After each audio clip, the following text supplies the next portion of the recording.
Yeah. Yeah.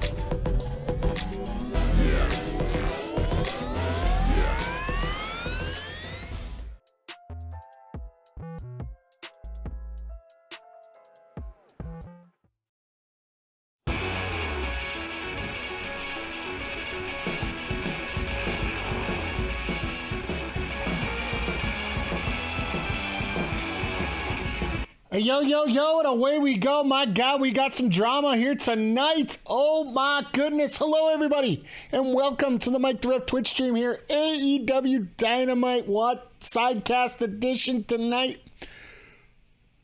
We just got a little bit to talk about. Just a little bit.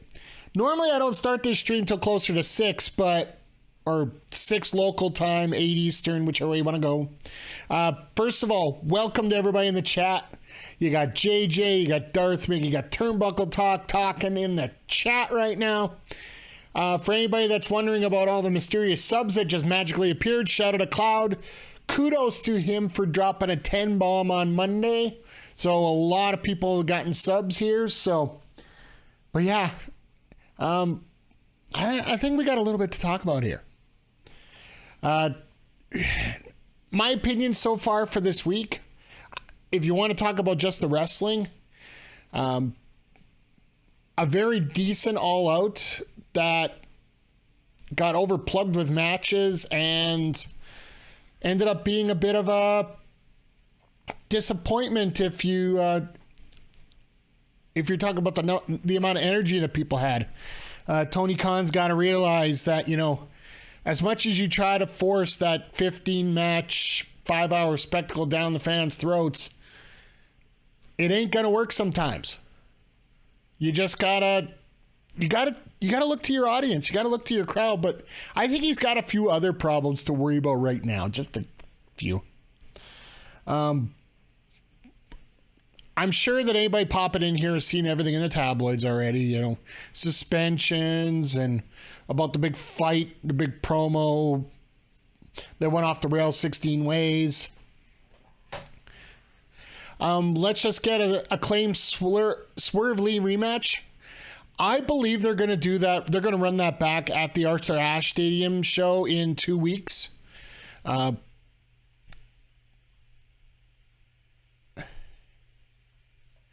man bit another man. Exactly, Darth Mick. Like, we're just having a little bit of everything here tonight. So,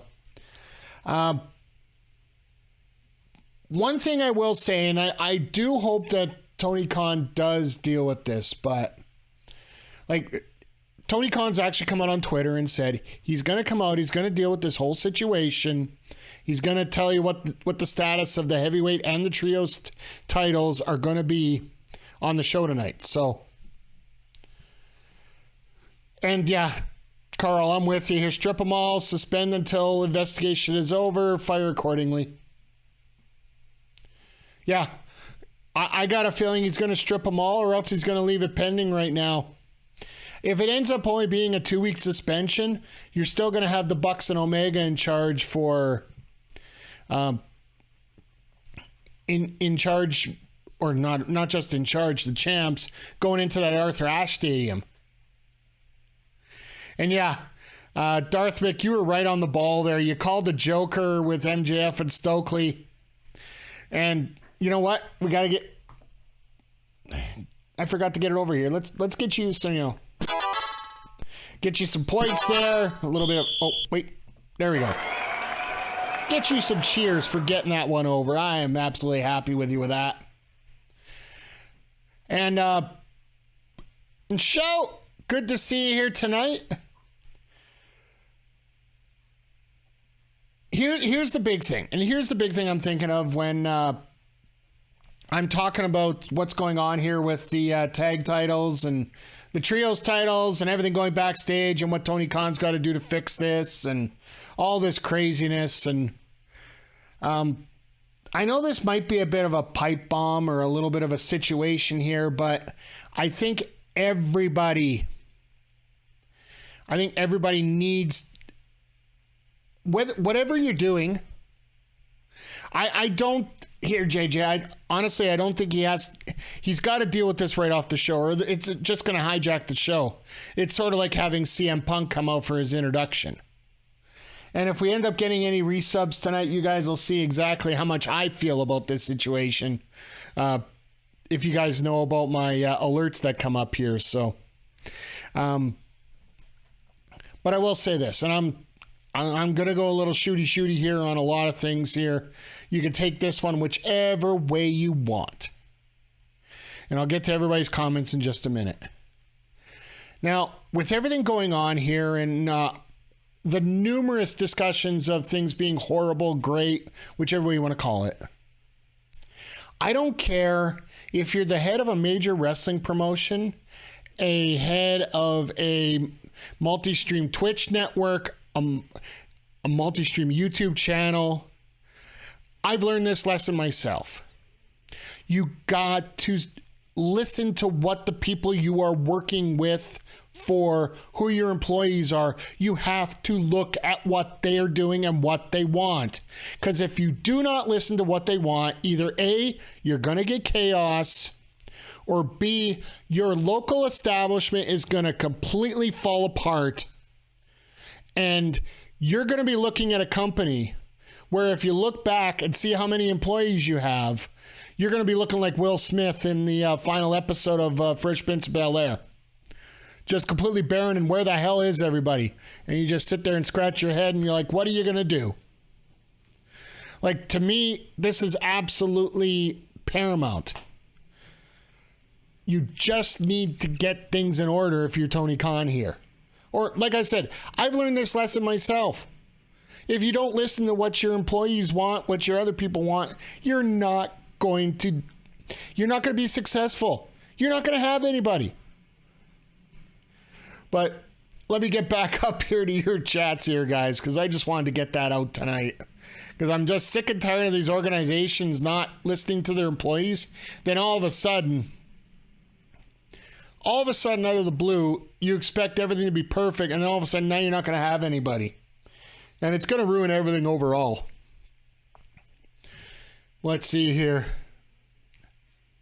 Our new champion, Colt Cabana, our new trios champions, Colt Cabana and the Dark Order. I don't know if we're going to get that. I think they're probably going to hold them up, and then at Arthur Ashe, they're going to have 2 title matches. That just, if I had to throw a prediction right out there right now, that's probably what I would say right now is probably what's going to happen. Because they want to treat that Arthur Ashe show as a big show. And no other way to do it than provide 2 title matches on there. So, and Ed Freeze, thank you for joining the chat. And just watching the world burn. Yeah, well, the world's been burning basically if you're watching the internet for a while here. So, JJ doesn't want to see it burned. In a way, it's bad karma. MJF. Yeah, we've talked about MJF ruining Wardlow's night. And now Punk is ruining MJF's night. There is a possibility here that things could go triple circle here. Because, well, in my personal opinion, the person to take the title off MJF eventually, if you want to gain some momentum for some homegrown talent, you put it on Wardlow. But make it a while from now. Don't do it right now, but make it from a while from now. But make Wardlow your next champion after MJF. And it would just completely make the circle there. Bosses don't listen, then go full surprise Pikachu. Yeah, absolutely. Trust me, we've seen it very closely around here. And I wonder when that Pikachu moment's really going to show up here for some places. But Jupiter Vision, good to see you here tonight. If you guys haven't seen it, go into Jupiter Vision's channel there, give him a follow, and check out the last VOD with one of my absolute favorites in Western Canadian wrestling, Cobra Kai. That interview was absolutely fantastic. I got a chance to check out the last half of it. I'm waiting for it to drop on YouTube so I can watch the rest of it. Ed in the chat, my fantasy booking idea is to have Tony say the title's vacant and just have MJF claim the titles as his. Then have someone like Mox come after him. A lot of people don't realize that that casino chip, I know that I talked about it like being like a Money in the Bank thing. Basically, it's supposed to be a golden chip that gets you... Remember, it used to be a brass ring? It would be the opportunity for you to move on to get a title shot. It's not one of these cash in when you want, so... Honestly, feel Punk is done. Don't you think every time he comes out, the Colt Cabana chants are going to start all mad? Yeah. That's the thing that, like, we all know, like, if you don't know, CM Punk is not here tonight. He's not on TV tonight. He's back home in Chicago. Apparently, he got a tricep injury on the dive to the outside against Moxley during that main event at All Out. And it sort of makes a lot of sense when it was tough getting him up for that GTS as easy as it should have been. And Shutter Cloud's like, I would just go, hey, Hangman is number 2 in singles and Jericho's number 1 in singles. They're your match. It happens tonight. Then you build a quick program for Arthur Ashe. We got 2 weeks. I wouldn't mind that, actually, to be perfectly honest. If you want to get... Hangman versus MJF or even Jericho versus MJF, like, depends which way you want to flip MJF for that match, right? And then build a Jericho MJF, you're saying, for Full Gear. And yeah, you can get me, yeah,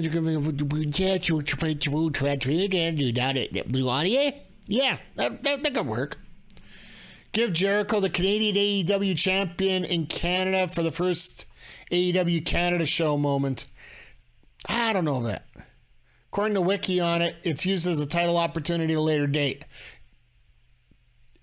I don't trust Wiki as far as I trust some promoters some days.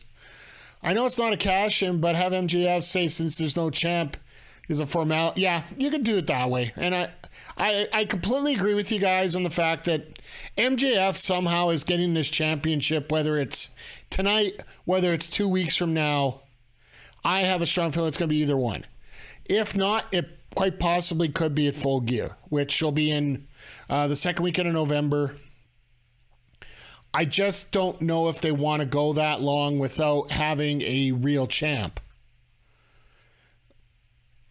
I know that Tony Khan is really paranoid about not having a champ. He doesn't want the Brock Lesnar, Roman Reigns, my champion isn't on TV forever kind of deal.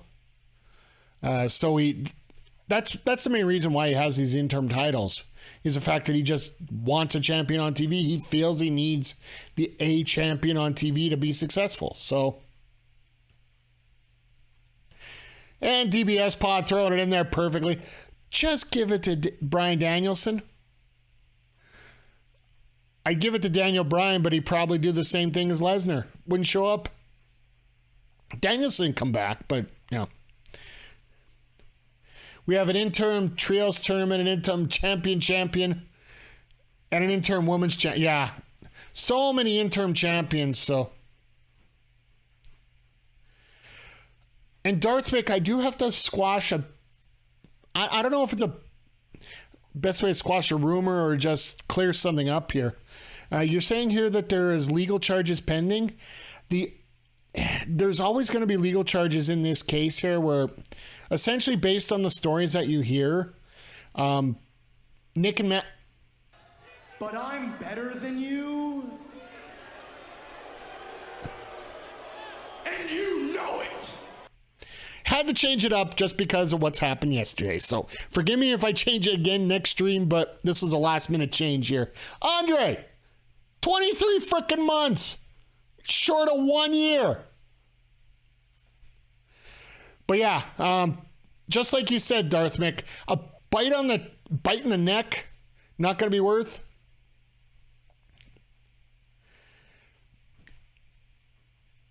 $23 months short of 1 year? No. 20, whatever. You guys know what I'm talking about. Shout out to Andre and Mel. Their video for Chop Talk covering the last Top Talent and the Love Wrestling shows are available now on the Backbreaker YouTube page, not just their own page. So if you guys just want to get the confirmation of everything, and Shadow to Clouds confirming that I'm 86 years old. Hey, that works. Zodiac, good to see you here tonight too, my friend. Always great to have everybody here. But yeah, as we're talking here, the legal chart, do you think Khan could realistically go to Punk, work the program he had in place, and there won't be charges pressed after you drop the title? We will release you. There is no way they're going to put Punk in here. Stud Still Smash, good to see you here tonight, sir. Love having you in here. This is a hell of a night here for this, but first time chat, always appreciated. And yeah, this is, when it comes to Punk, like, if they're going to keep Punk around, he's going to be going for a while. If it's, one more for the good guys. Master Blaster 79, thank you for the follow. Punk, there's no way they're going to run a project and fire him, because whenever they get to the end game of that project, which I would assume is going to be Arthur Ashe, MJF beating him for it and going away, it would be, okay, we're going to have a match. Nope, Punk's going to lie down and we're going to get we're going to get one of those Hulk Hogan lies down or Jeff Jarrett lies down, Hulk puts his foot on him kind of deals, or something stupid like that. That's what's going to end up happening if you have Punk in there, because Punk has proven that his name is sort of apropos. Punk has gone for surgery, then he'll come back sometime in 2023 and maybe a team with FTR as a trio after Bucks and Omega are out of the trios division. I don't know about that. And MJF needs to start tonight's show because he had a lot of playoff this drama. Marcus, I don't know for sure if MJF's going to get a promo spot tonight. That we know. That pretty much is guaranteed here, as we're getting to about a minute before we start the show here tonight.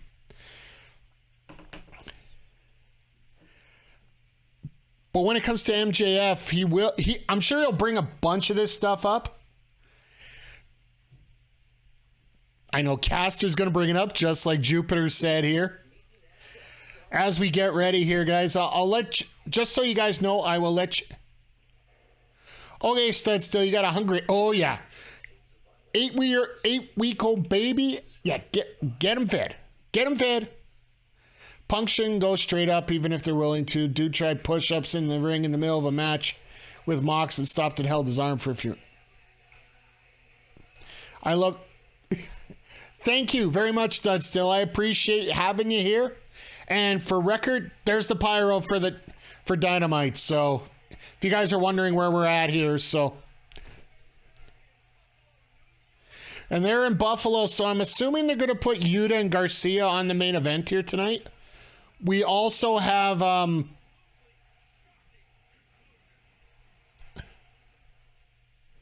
so what are they going to talk about the absolute shock? Oh, they're going to talk about MJF being the shocking conclusion. So on the card tonight, we do have Fragile Ego, Fragile Body, Weak Mind, Weak Spirit. What a prophetic. Yeah. Mox was all. I think it's one of those situations where everybody knew what was going to happen, except for Tony Khan. And I've seen that happen way too often in way too many places, where the promoters just, I have to have it this way because this way is going to work because this is the way I know to do it. But then all of a sudden, everybody in the locker room, everybody in the crowd knows this is not going to work. And this is where we're ending up right now in this situation here. So don't put this all on Tony. His action figure came to life. It's not his fault.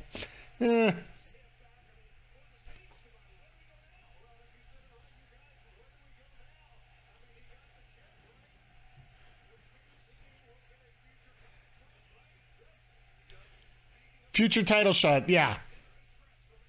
But it's not a cash-in opportunity. Like, you don't get it's not like Money in the Bank. Here we go.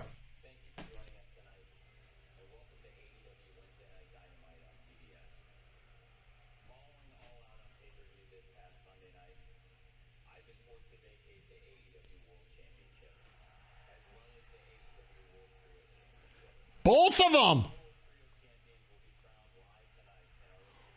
Oh my God, right off the bat. Here we go.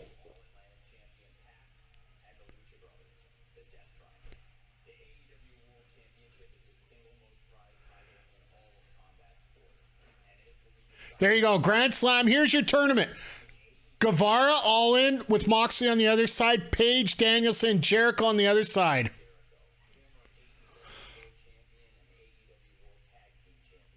What? We're getting some banger matches here, though. MJF not getting this. Whoo! Hoo-hoo-hoo.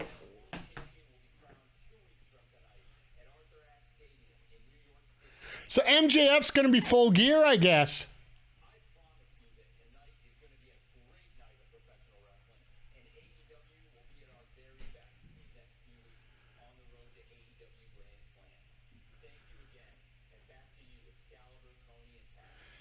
I like the fact that he did it behind the stage. He didn't come out and do it. It's pre-recorded. Everybody sees it. No fan interference on any of this. But yeah, Tony did the right move. He just stripped everybody right now. He didn't mention anything about fire. He doesn't have to. What's the only story you know? Tournament. You know what? AEW's philosophy has always been to be that competitive. Well, I guess we're not getting the opening contest quite yet. Sorry, had to interject there for a second. Tony Khan has always said that this was going to be like wins and losses were going to matter. Everything else was going to matter. MJF just won my heart right now. Josh Allen, right there. Tomorrow night, Buffalo Bills. Let's go. We're starting out the season right tomorrow against the Rams. And shout, yes, I understand. You know what? It's not going to be a perfect formula, but you know what? This saves Tony Khan having to book anything extra for the next couple weeks here. I get him wanting to put every title holder they had in basically, in this situation, it doesn't let arbitrary rankings win it. You get your 6 former champions in there.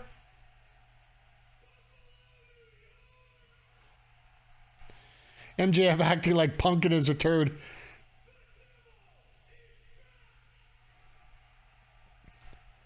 Should have done this in New Jersey. They love the Devils there. By the way, good to see you, Art.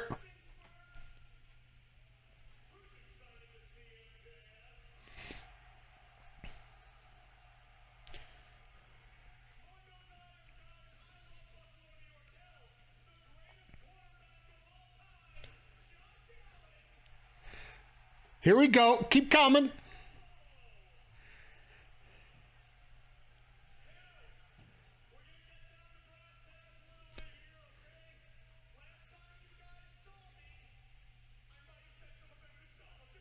Hey, Jaeger.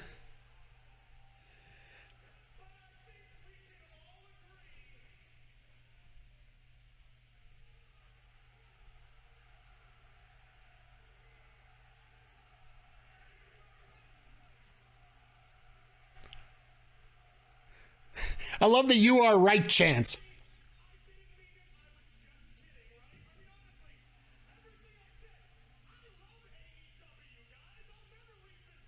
Oh God! Now he's sucking. Okay, now we're getting this.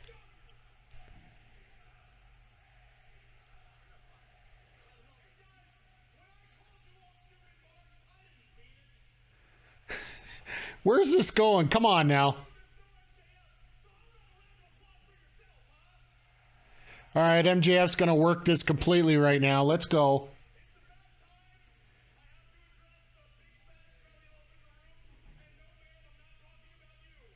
Ha! Still got it in there. Attaboy.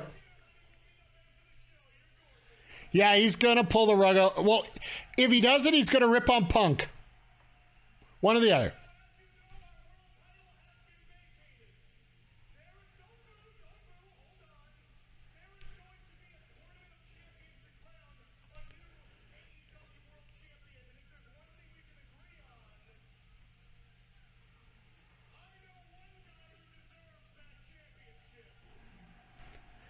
All right.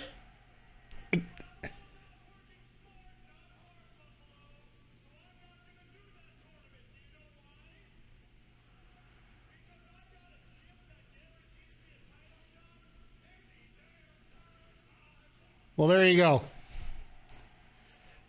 JJ, you're going to have to get used to it. This guy might be the world champion soon.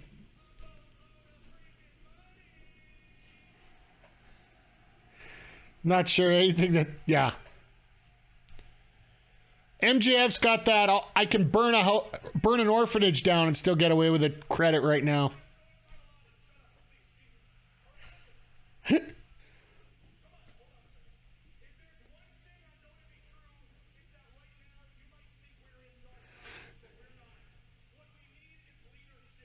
Okay.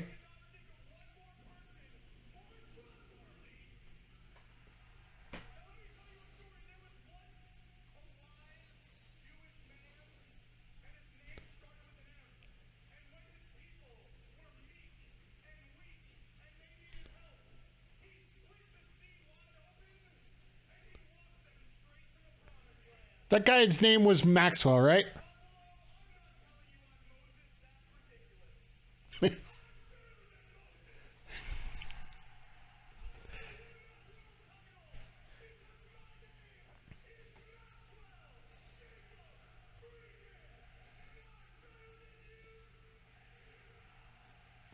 He's got him eating out of the palm of his hand. And here comes Moxley. I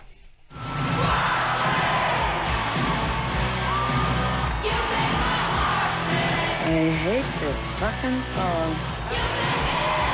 Just thought I'd throw that back out there again.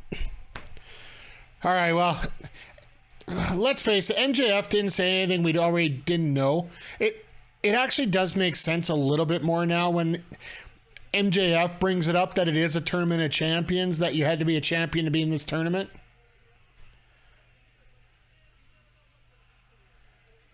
And MJF really, well, he's got that Dynamite Diamond for 2 years in a row now, but other than that, not sure how you feel about a face MJ. He's still going to be a prick. We all know those guys that are a bit of a prick, but they're also a guy you can root for.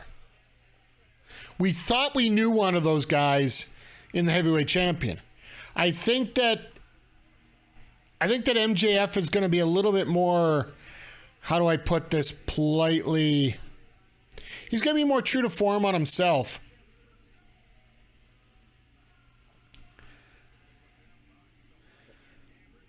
All right, what is Mox going to turn heel here or something? Because really, it's not going to be hard for him to do that either. There you go. JJ's hero right here.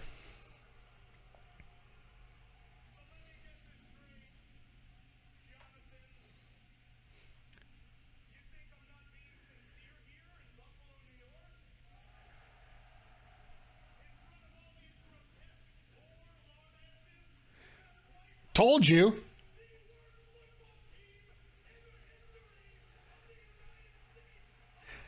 There's your flip right there.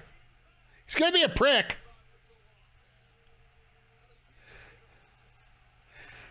Hey, somebody's getting a free jersey. That's $200. There you go. There's everything you need to know.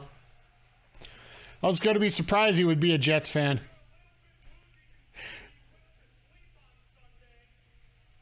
Oh. Yes, Carl, you can be relieved now.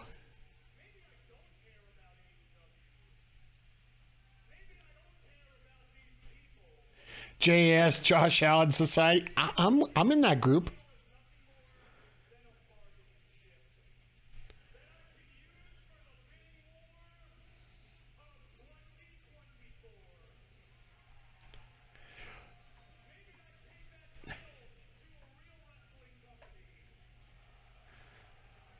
He's going to go to Impact?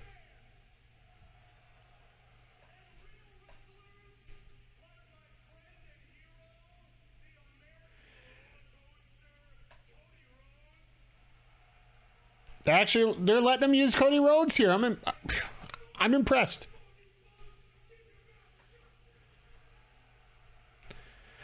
You get a feeling that things a little more normal in the world here right now watching this.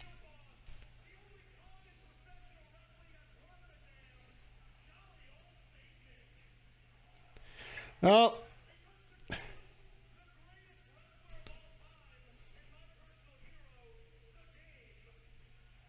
Wow. They even brought up Triple H.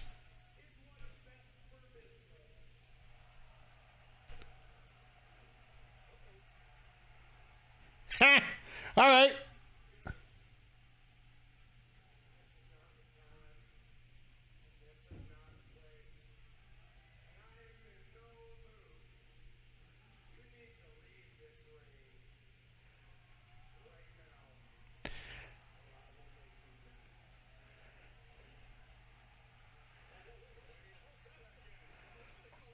Yeah, but here's the difference. Now he's going to have all his goons come out, right? While this is all happening. It has to happen.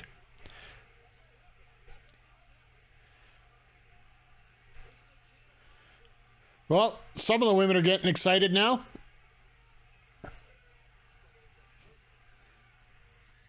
See, he's stalling right now while... Oh. Well, he's taped up the left hand. Not the right. Sorry, I get my left and my right backwards there.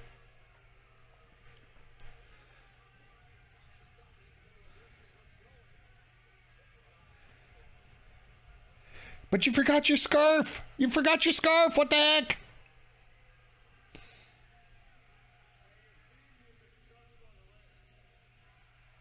See, if you're going to get somebody to shoot on Punk, here's the guy to do it.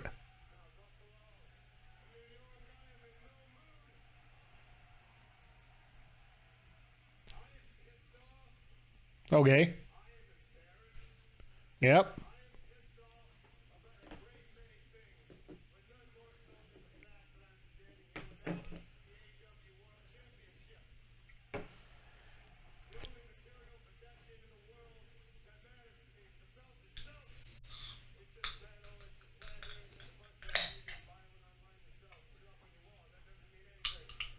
Well, at least he promoting belt sales.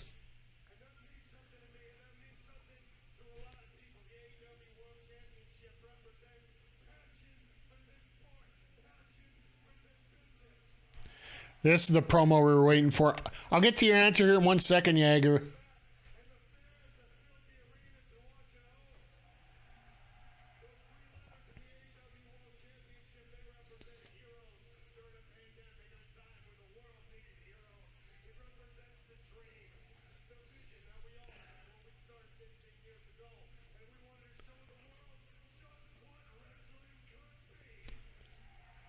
This is freaking awesome, this promo right now.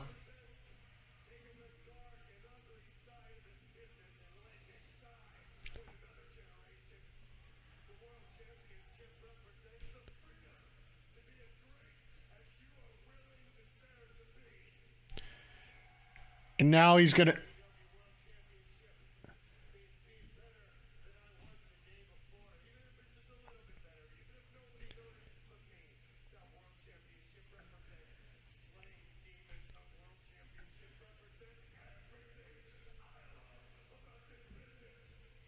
How much do you feel that this is actually a shoot here, guys, rather than just throwing something out there? Like, you want to get out there and just throw your heart out into something, and it just seems like Moxley's just... He was told to go out there and...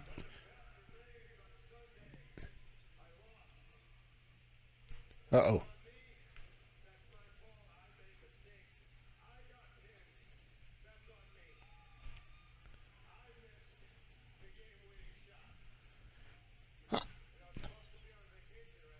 A little of both? Yeah.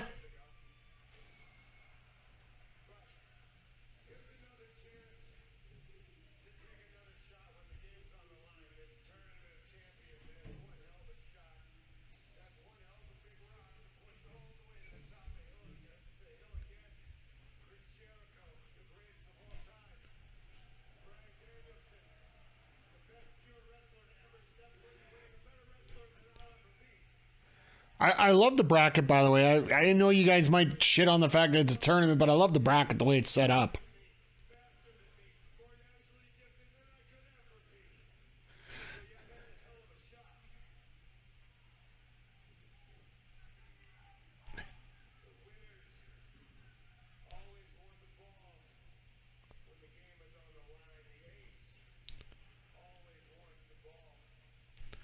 Tomo Tanahashi? Oh. He was talking about the ace, wind the ball.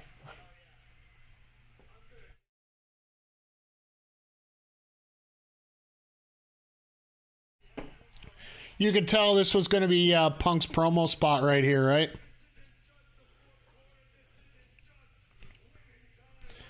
Because, yeah, we're 20 minutes in and we haven't had a match yet.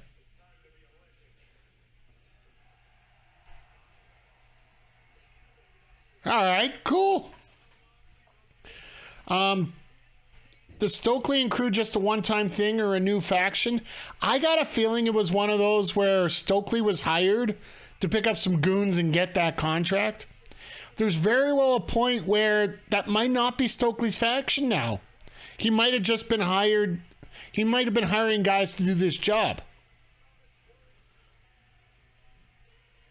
But we don't know for sure. We will piece things together as we go along here, but I would think Stokely would have had a little bit more of a presence there. But I seriously think he was just hired on. I believe somebody told me in one of the chats that, yeah, that's it. Darthwick, you were bringing it up. Stokely and MJF were an item before. There is that connection, but I don't really know. Right now, as far as I'm concerned, he just got paid off. So, we got... and as for the promo, I think he felt a little bit more comfortable... Little more comfortable putting Moxley in a spot here and saying, here's a mic. This is what I want you to talk about. And we'll go, oh, well, we got a TNT squash tonight. I hate these eliminator matches, but at least we're getting Toni Storm and Penelope Ford. We're getting Toni Storm in action after she won the title.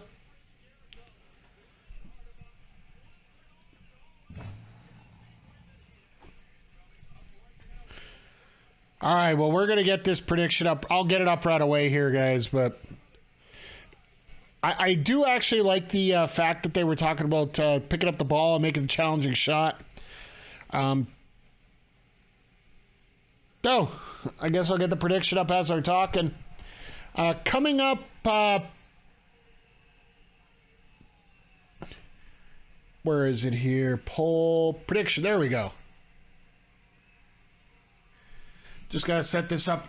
Just a cheap plug here as we go along. My next stream is actually going to be Friday night. I got a weird work schedule, so I can't stream tomorrow. Plus, the Bills are playing tomorrow night, so I don't have that option.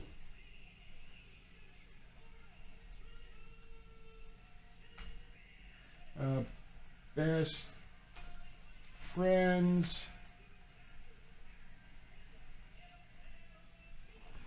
And we're going to throw...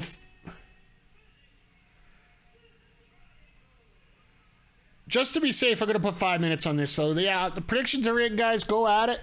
Next time I'm going to be on is Friday night. And speaking of taking your ball and going home, I'm going to be playing NBA 2K23 as long as it downloads in time. I hope it does. So, but actually, if you think about this here, and I'm just going through my mind here as we're looking at it. In terms of teams in the trios now, hypothetically, Death Triangle's done, or House of Black is done because Malachi's gone. You lost the Elite. You got the Dark Order still one piece, but Hangman's in the tournament, so he's out. And everybody else is kayfabe injured. And I don't think you're going to put the Workhorsemen here. What did you miss? We are getting... well, we got the JAS, that's true. We are getting, right now, it is a Trios Championship match because all the titles have been stripped that were involved in that altercation. The Heavyweight Championship will be crowned in a tournament coinciding at the Arthur Ashe show in 2 weeks. And yeah, right now we got Death Triangle versus Best Friends for the Trios Championship. Because, well, frankly, this match was already booked, and let's just use it and go. Yeah, Shout, I'm with you. Hart says Best Friends. Braid says Death Triangle. And honestly, for me, I think actually, I'm thinking both ways might be Best Friends, because when do you really put it in a position where you have a champion carrying 2 championships for any decent period, right? Because right now you got that North Atlantic Championship with Pac there, so don't get me wrong. I think everywhere in our brain cells, the Death Triangle needs to have these titles for a while. Somewhere.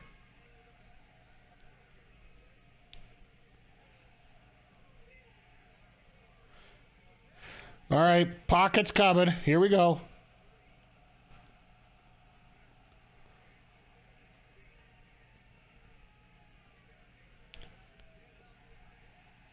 Nice catch, Danhausen. And the shot to the stomach. There we go.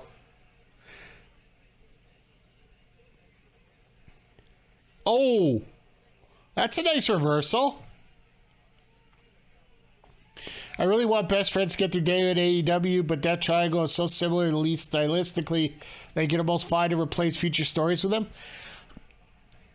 When it comes to trios matches, if you think about it, you're not really worried about how you're going to book stories because everybody's so different when it comes to, or when it comes to trios, you always have somebody that can fit some mold somewhere. Simple as that.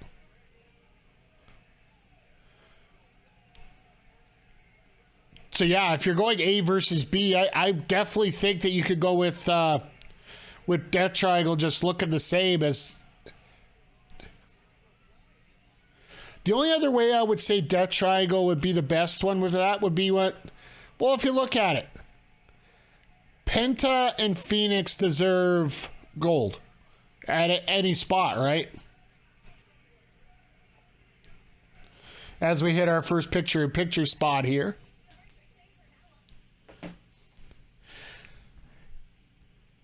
And I know they've had the tag team championships. They probably have one of the best matches on the best all-outs in the history of the company. But at the same time, do you want to get, like, are we going to have a short run with these? Are we going to have a... It all depends on what the booking is here. Astrid, good to see you tonight.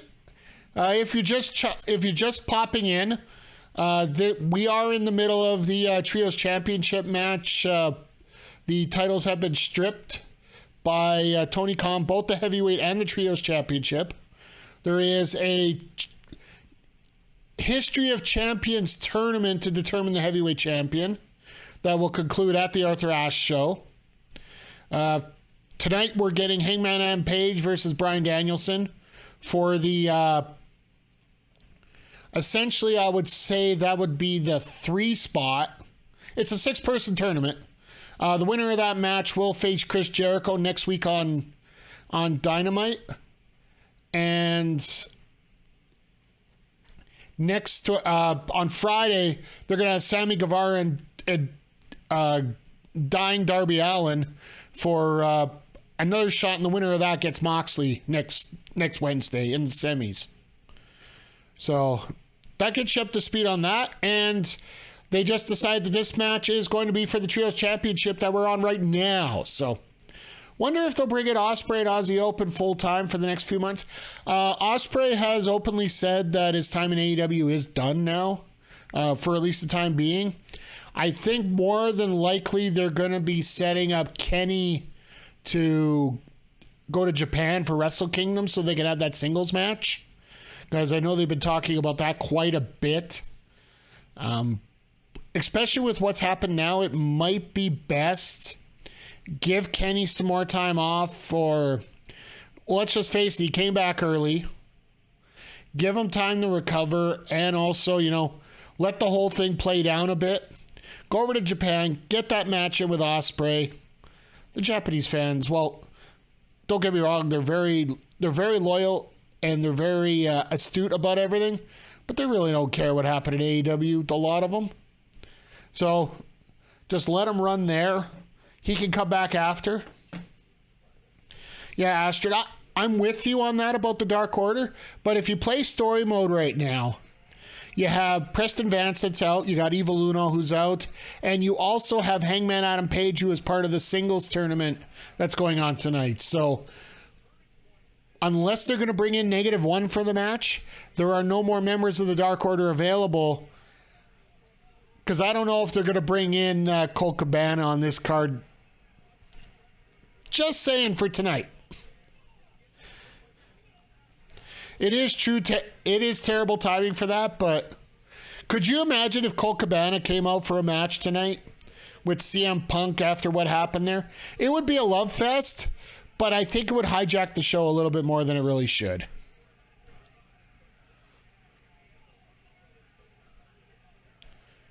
But I know earlier you guys were saying there was a comment there about getting the Lucha Brothers their due. I also think the Best Friends need to get their due.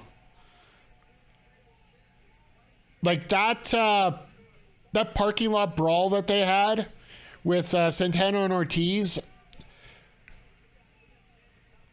that's pretty much been the only highlight they've been allowed to get. Orange Cassidy has got main evented Double or Nothing with Pac and Kenny Omega. Yeah, Dark Order, Best Friends, and Proud and Powerful. Well, Proud and Powerful really, I don't even know if they exist anymore, because we got that conflict between Santana and Ortiz, right? Because we haven't seen Santana in a while. I know he's got an injury, but I do remember that there was some beef backstage. I think FTR needs to win the Trios title and the AEW title and the Heavyweight title. Darth Vic. Uh-oh. Abrahantes is... Uh-oh. Abrahantes, I don't want... Well, that's one way to curse a guy. Oh, don't curse him. Don't curse him, Danhausen, please. That's what happens when you try to curse him.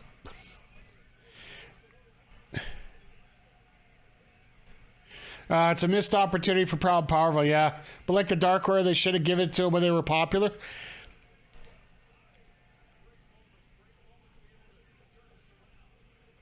Hey, that actually, yeah, get Dax's daughter to win the women's and TBS titles. She is undefeated in the company. 1-0 after last Sunday, so there is that opportunity there.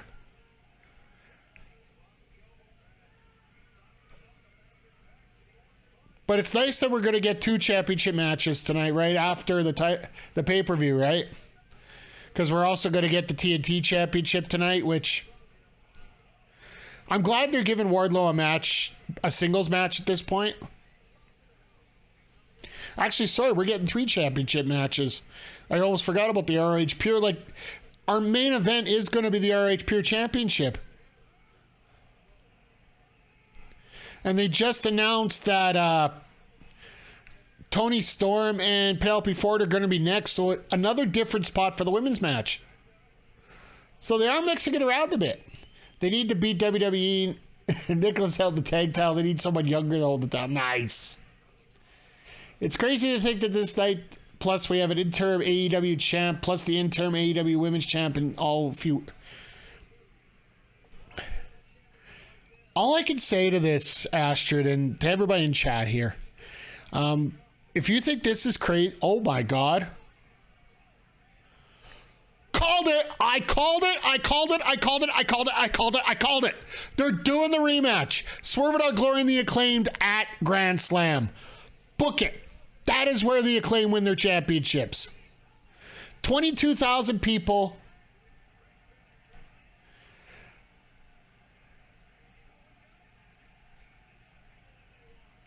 And just like Excalibur said, you got to give the people what they want, and what they want is the Acclaim with the championships. But yeah, this is a little bit crazy.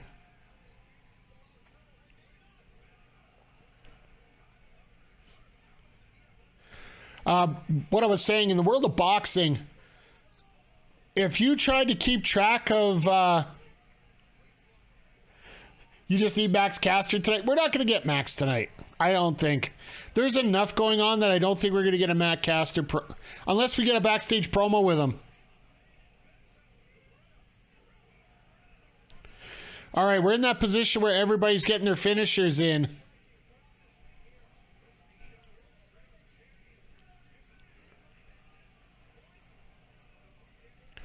Storm Zero. Jesus!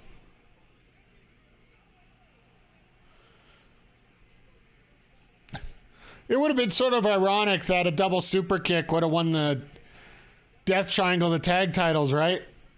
Sort of ironic, even a little bit. But if you watch boxing, like, you got to have like a, what is that guy, Charlie Daniels, kind of board trying to keep track of all the titles and all the interims, and like any given time in boxing, there's like 10 or 12 interim titles. An awful waffle and a Storm Zero. Knox, get the hell... What was Knox waiting for on that cover? It's like he didn't even know that was happening. You can tell this match is a little bit off, right?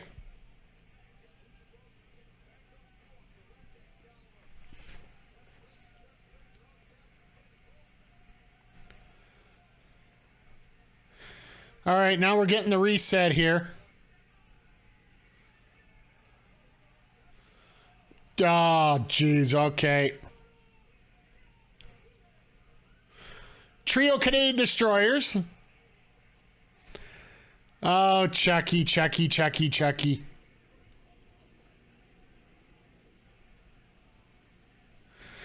Taylor stuck in the ring. This is not good.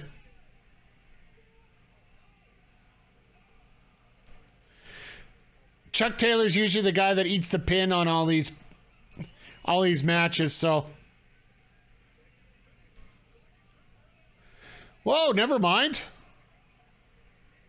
Oh, never mind. There's Pac. There we go. Yep.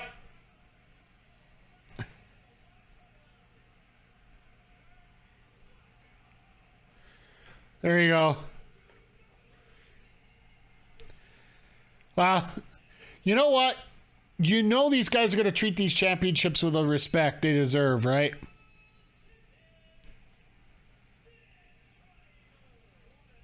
I will definitely say that, you know, Death Triangle is, like you said, the heart says best friends, the head said Death Triangle, and honestly, Death Triangle is a very good choice right now if you're looking for ambassadors, right? Because it's not, these next champions that come up, they're not necessarily going to be just great wrestlers, but they got to be great ambassadors for the company because they have to overcome.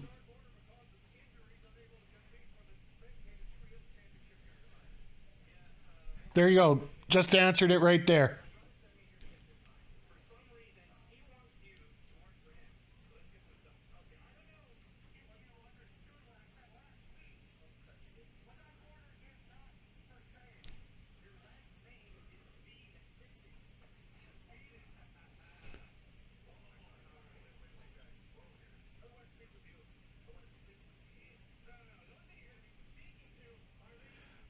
Okay.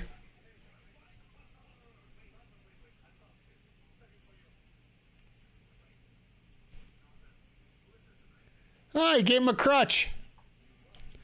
I think that's sort of apropos what they're trying to say, what the Dark Order is for Preston Vance, and that's a crutch. So this could be a way to start shrinking around the Dark Order a little bit here. Just make it a trio itself with Uno, Reynolds, and Silver. Because Vance is wearing a mask now, so it sort of, fits in perfectly with LFI. But yeah, the one thing you're going to notice here for the next while is anybody that comes in with a championship is going to be a bit more of an ambassador for the company than... You can be a great wrestler all the day home, but unless you're a good ambassador for the company, Tony doesn't need the heat right now, so he's probably not going to put it on you. So, like, if Thunder Rosa comes back, it's probably going to stay on Toni Storm in this case. Because, while Thunder Rosa may be the better wrestler, Toni Storm has the less heat on her for many reasons.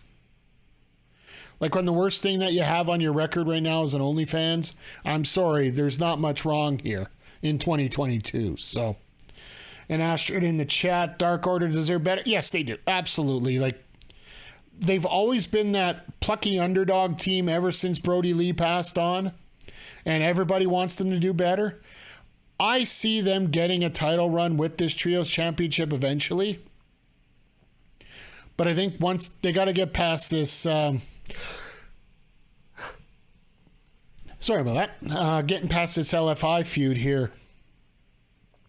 Because these Trio Championships, they're going to need a story after... Like, now that they've won... Now that Death Triangle won them, and they don't have anybody there to defend them against right away, we might see the Lucha Brothers and that Trios title go to dark for a little bit for a while. Literally and figuratively.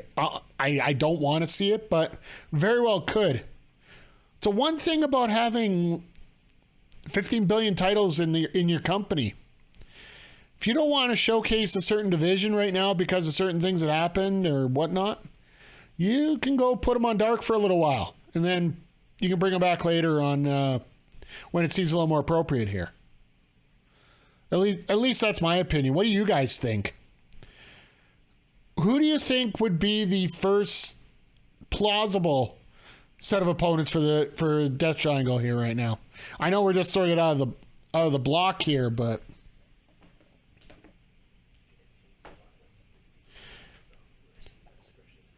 like, I like the fact that Toni Storm's starting to take on a few different opponents from what's normal here. I would like to see Jamie Hayter get her shot at Toni Storm here and possibly win that champion. I want to see... Eventually, we're going to have to see one of those transition champions, the interim champions. Somebody's going to have to win a title off somebody in some case here, eventually. So...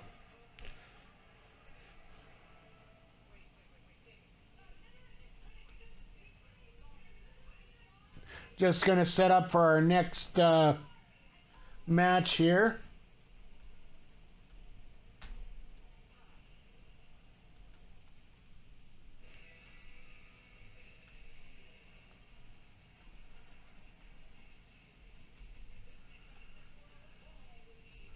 There we go. Let me get the 5 minutes up on the clock here. Let's get this rolling.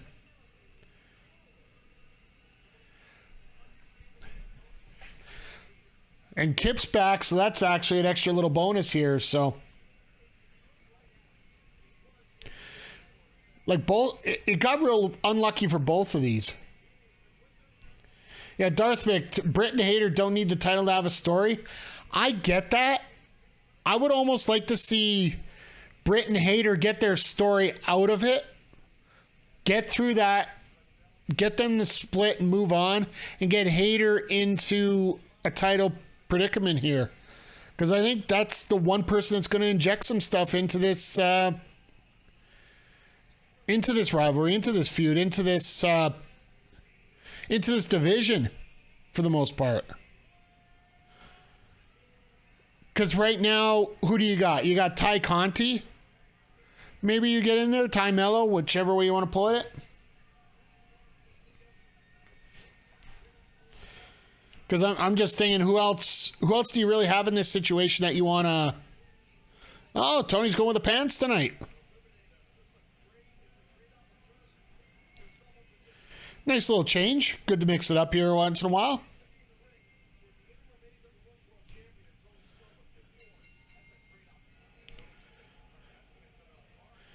Yeah, Darth Vader. I'm like, let's put it this way. We're not in a real rush right now because, well, Thunder Rosa is going to be the next, well, Thunder Rosa is going to be a challenge, but at the same time, I'll be frankly honest, with everything going on with Thunder Rosa right now and people complaining and these supposed rumors of her hiding in a bathroom because she broke Jamie Hayter's nose. Do you really want to deal with that if you're Tony Khan right now? I honestly believe if the suspensions are put in and the Bucks are even slightly injured, like that, supposedly Nick got hit in the eye with a chair. If he's not 1,000%, if he's about 900% instead of 1,000, yes, I know I'm using over 100 when I say this. If he's only 900%, I got a feeling Tony Khan's going to be like, you know what, boys? Take another week, rest up, help work on the merch, get that together. Kenny, go finish up this video game because we're getting really close.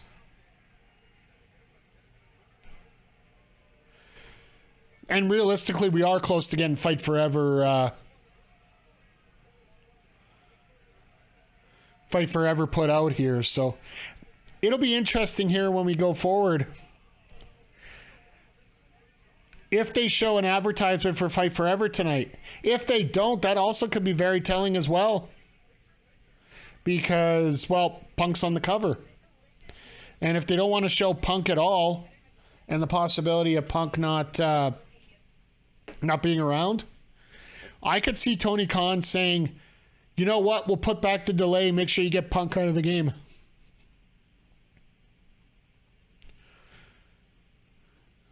I could totally see Tony Khan doing that. Because realistically, they have 2 times in the year where they could benefit from putting it out. And I think they just missed their first window, which would have been right before All Out, their big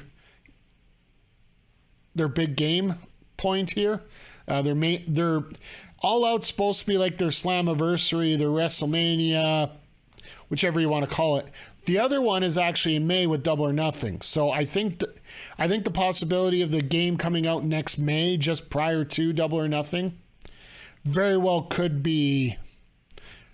It could be a high possibility here. Darth Vader, I've been waiting for a solo heel turn. She'd be a good matchup with Storm. Absolutely. After what happened with the mixed tag championships on the pre-show there, I think she's run her course on that feud because, they've already had 3 matches for that championship. Soho, I think, could be a very credible heel here in this case. Either way, let's get her up here and let's see what she can do because, well, look at all your TV experienced people. I don't want to say TV ready because there's a lot more that are inexperienced that actually do pretty good on TV. Like if you look at Anna Jay, like I still can't forget that New Year's Eve bloodbath that her and Ty had with Penelope and the bunny there. And hell, if we can get the bunny back on TV too, like get her in that TNT Athena interference picture right now. I mean, she should come back pissed off. She keeps getting hurt, done with it. She came here for a reason, went to win titles. She's done playing. Yeah.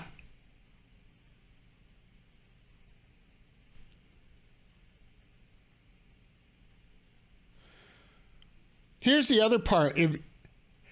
I don't think Thunder Rosa does have a history of injuring herself, so like with Punk, I could see a complete strip of the titles right now. It would make the most sense, right?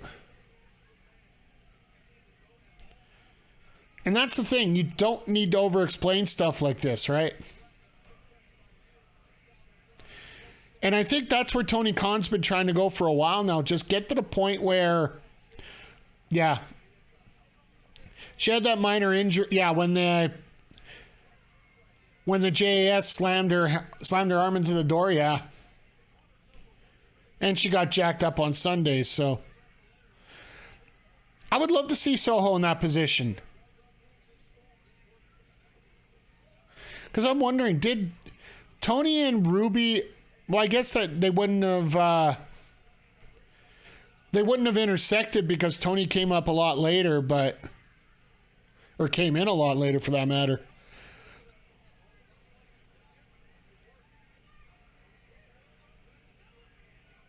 Ugh. That was all right, Penelope. I'm not sure who 100% that's on right there, but that DDT looked like a quick roll. That's about it, but not exactly the most hospitable finish there in that case. But everybody who put points in, I'll make sure you get them back right now. Oh, and just a heads up, guys, I just got the Twitter post. The Canadian Wrestling Archive just got their interview up with Harlan Abbott, FKA Heavy Metal. It's available on their YouTube channel. Shout, if you're here, feel free to plug if you want. Or Jupiter, feel free to plug it in the chat if you want. Don't mind whatsoever. Oh.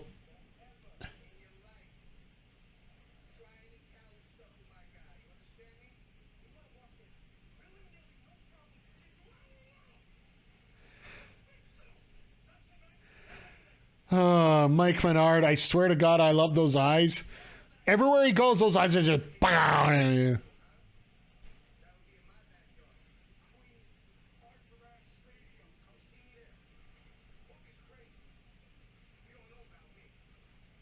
Really?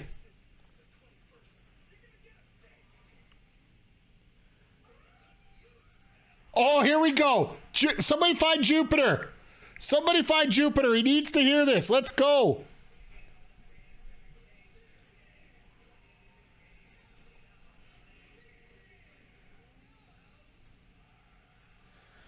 Oh, what a heel move. What a heel move.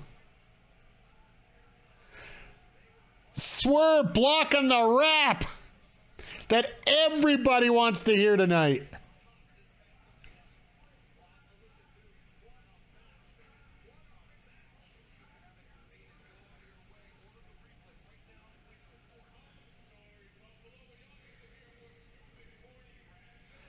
Okay. Heel turn complete. At least in this feud.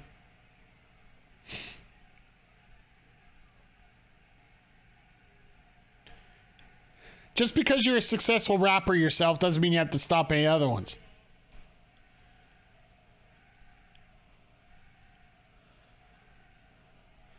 My God, they boo this guy anymore and they're going to treat him like a patriot.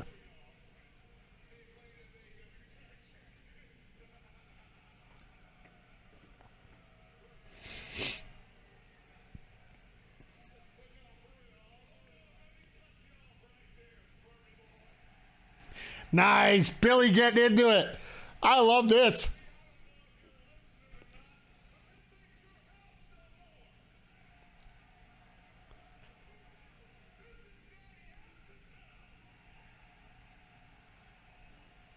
Really? Daddy Ass's house. All right.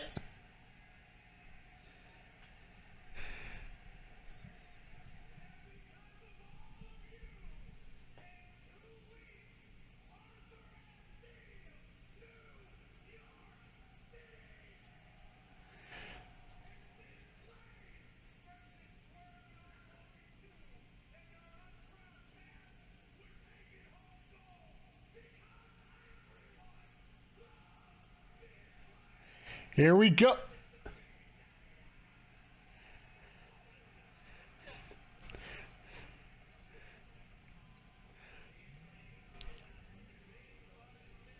So we didn't get the rap.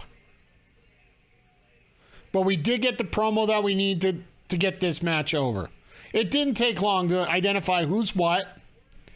They reset everything really quick. So we're on a good path here.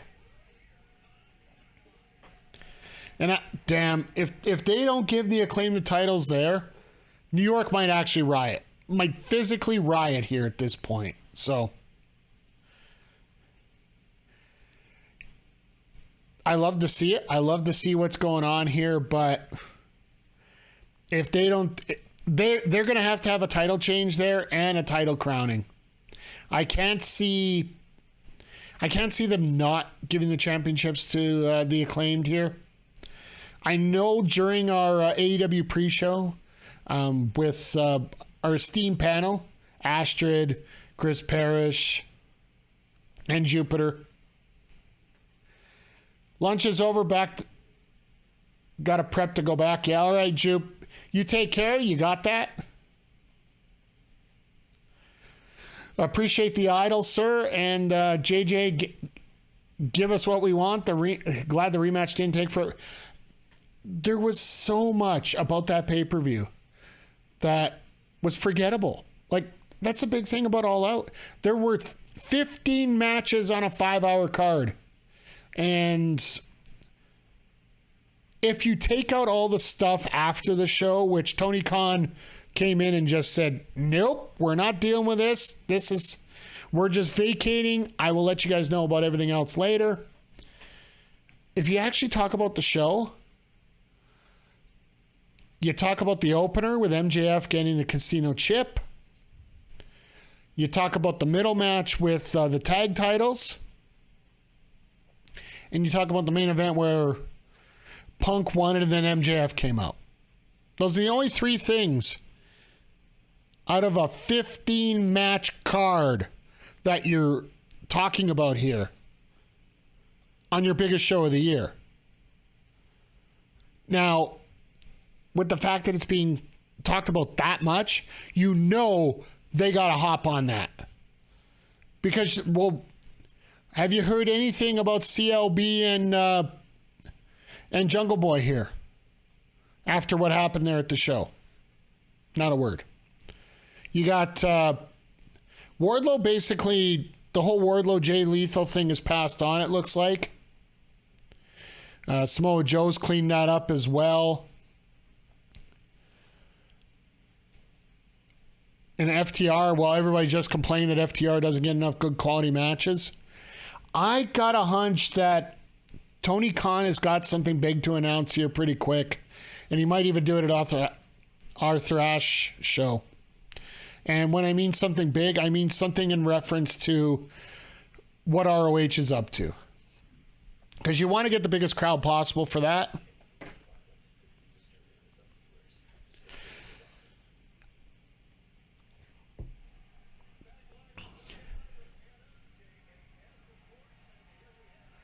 So instead of the in-ring, they're going with the behind the camera for Jericho, which makes them realize that they lost a lot of time in that opening segment.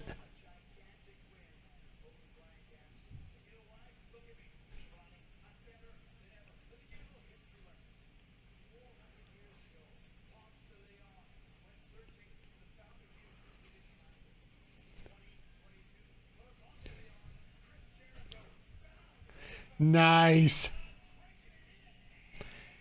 Drink it in, man. Well, it's probably his champagne.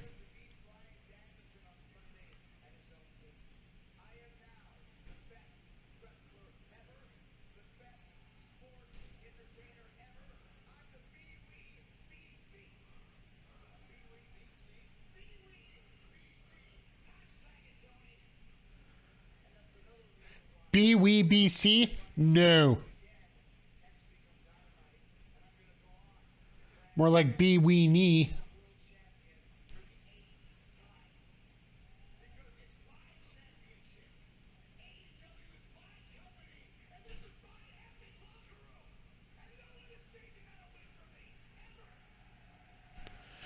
Well, it is sort of his locker room. Apparently, he was the one that was asked to go break up the skirmish in the back, so...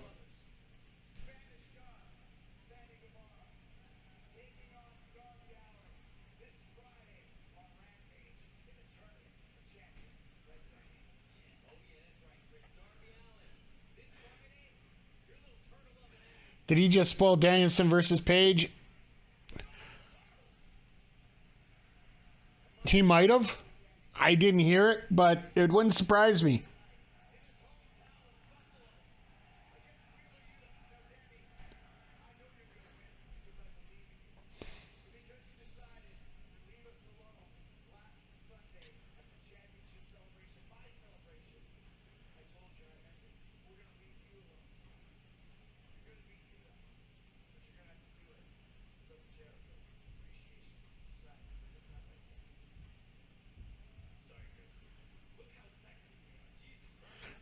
Sorry, just check inside there.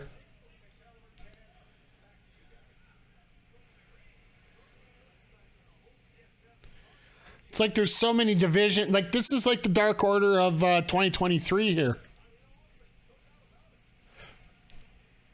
Chat, do I actually put up a bet for this one? Because we already have wrestler in ring.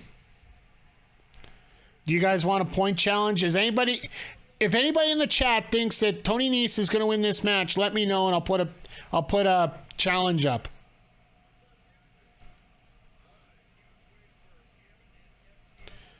It's what I thought. No, this one I got to feel is going to be pretty straightforward, pretty quick here. They got to catch up some time here. Especially if you're getting Danielson and Page. Like, if anybody remembers, those guys went 60 minutes and then 30.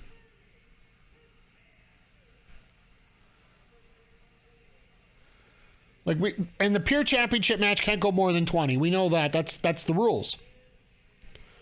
Because of the Pure rules and whatnot. It is a 20-minute match, 3 rope breaks, no fists, all that great stuff. So, glad that's going to get a bit of a spotlight here.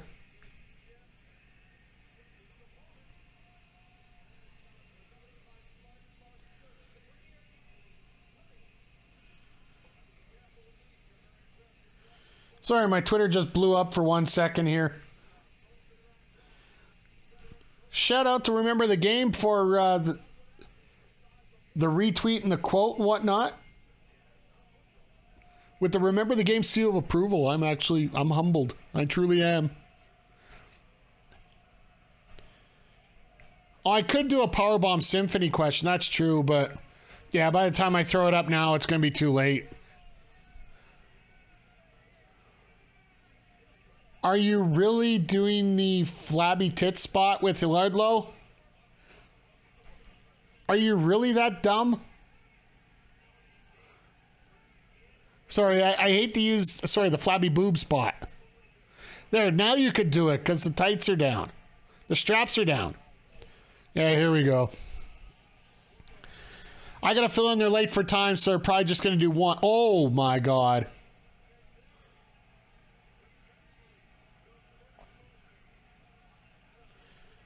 Well, he did one twist. He did a twist on that one, too.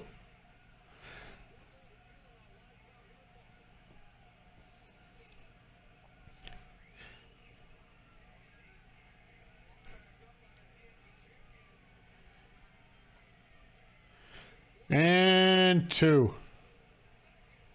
And, well, I guess you could do 3 for a 1, 2, 3. Jesus.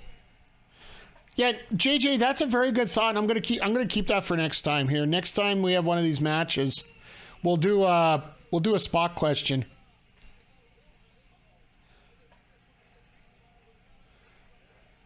Oh, Sterling's getting one. See, now this is the problem I'd have, JJ. How many power bombs do we get in this match? Well, oh. Now there's a guy I'd like to see take on Wardlow here.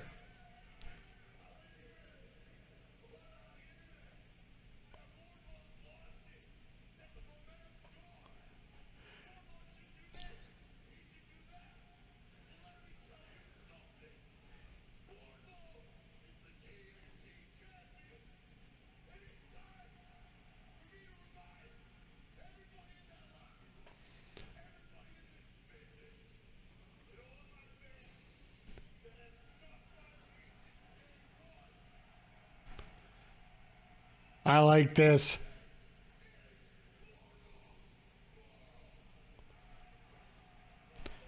I like this. If you guys didn't see, Wardlow did put out a tweet earlier today saying everybody needs to see me on Dynamite tonight, which, you know, is always a cheap plug for yourself. But the fact to come out here and say, look, the internet's saying I've lost my momentum, which, let's face it, everybody was crapping on the fact, and we were just talking about it before this match, that FTR and Wardlow weren't very memorable on the card because they were put into a quote-unquote haphazard six-way tag match.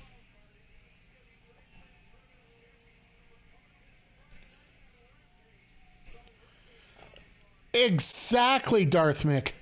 Crowd was hanging on his every word. Like, everybody's engaged in him. It's just the fact that everybody's... I think for more than anything, they're frustrated about the booking of Wardlow, the fact that they don't get more of Wardlow. And that just comes from society today. Like, let's face it, we're an instant gratification society. When it comes to build and when it comes to storyline, and that's the biggest conflict that Tony Khan's had when it comes to his storylines up until life becomes reality, or wrestling becomes reality here. A lot of his long-term storylines that he does just aren't... fans are just, when is this happening? When is this happening? And nobody can understand when this is happening. So,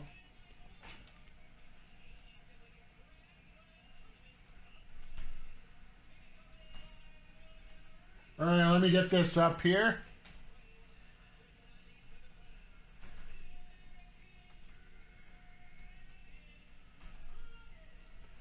Can't type fast enough these days.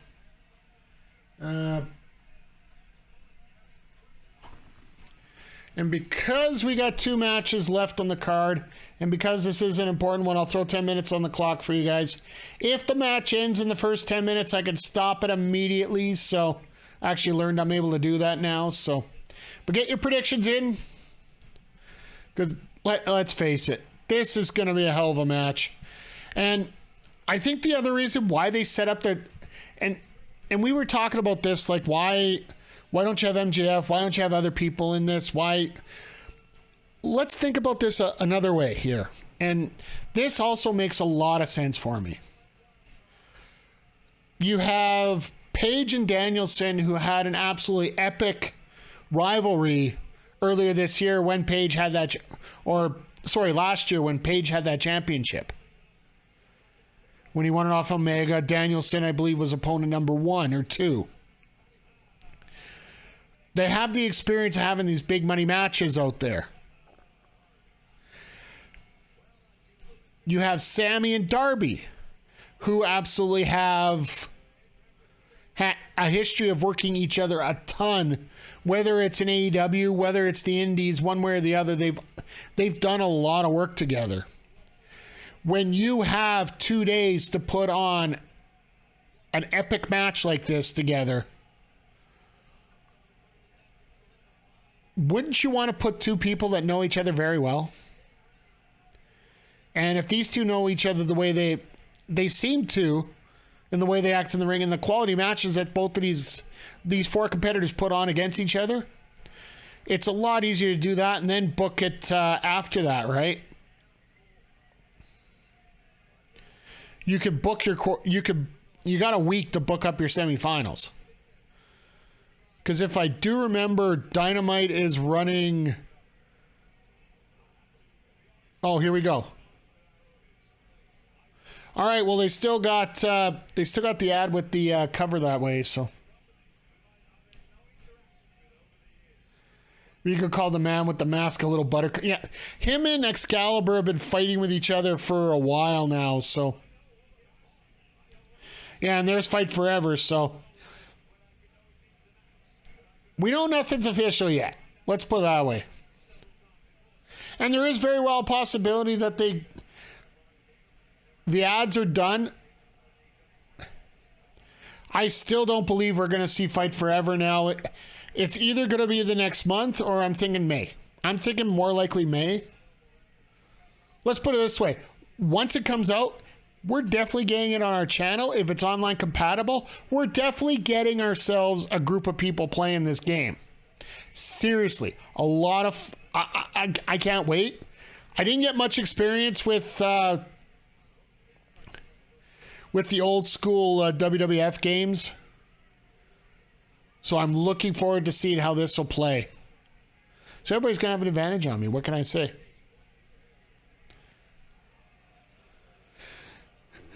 Kayla had an experience in Mario Party Superstars on Monday, and I still won. Granted, that experience was all of 2 hours, but still counts. Sorry, that was a cheap rim shot. I didn't deserve that one. There we go. I'll just make that up for myself right now. Thanks.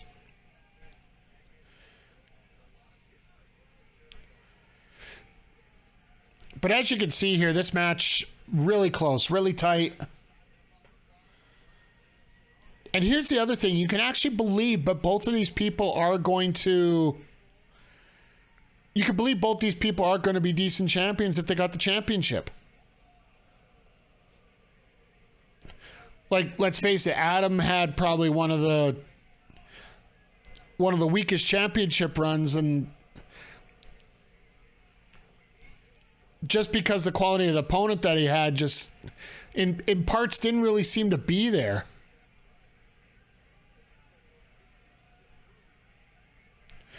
But I will say this, and this here sort of makes a little bit of sense for me if you think about it. And I want your opinions on this, chat. When you have different champions put together in your championship matches, doesn't it make a little bit more sense to have, like, for example, with Hangman Page, his specialty match that they had in when he had the title was the death match, right? I believe he had one. The biggest one he had was with Lance Archer. But he also did have that one with Adam Cole. But the fact that every wrestler has their own specialty gimmick. Like, I would say if it's a Danielson match, you get him in there for like those Iron Man matches.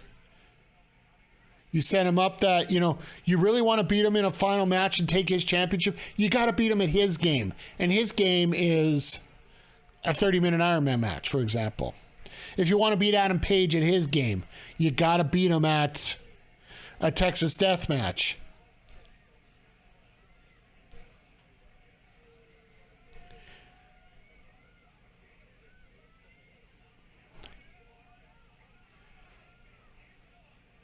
And it sort of turns into a little bit in the video game realm, right? Like, sort of that video game feel when you have to beat that boss at their own game in order to... It's the Mega Man effect, where you got to beat him to absorb his power and his championship. We're actually getting a legit commercial here. I'm surprised. Nintendo 64 was my life for about 5 years. Hundreds of hours playing WCW, NWO World Tour, Rampage, WrestleMania 2000, and No Mercy.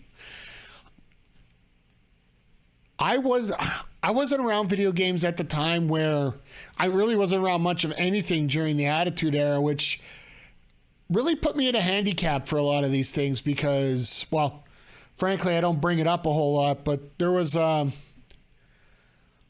point where I was more worried about where I was living more than I was worried about what video games I was playing, and that was right around that time. And it really frustrated the hell out of me, to be perfectly honest. Now I think about it, I am trying to catch up. And I'm glad that we're going to get a game like Fight Forever where I am going to be able to get that feel of playing that No Mercy WCW NWO type vibe for a game.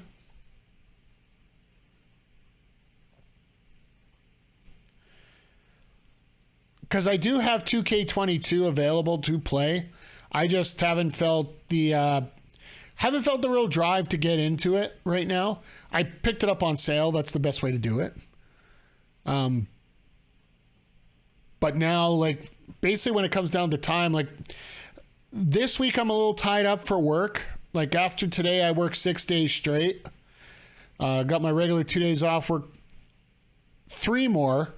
And then I'm off for the rest of September. So I keep looking forward to those last 2 weeks where you guys are going to see me probably a lot more often here. I'm going to be trying to catch up on a lot of wrestling and a lot of gaming videos because we're a little bit behind on the channel. We're going to have a bunch.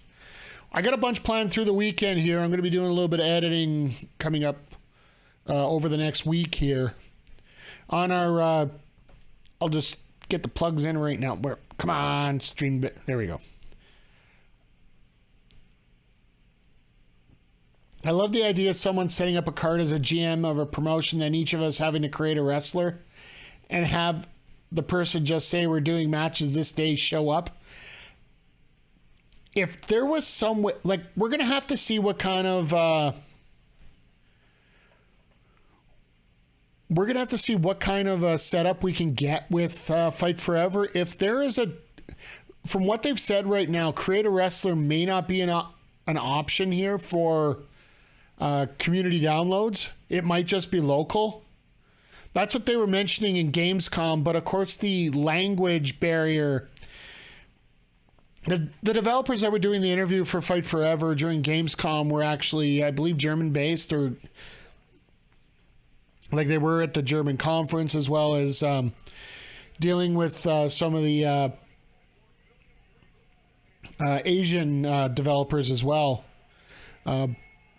If there is the ability to have community downloads and whatnot,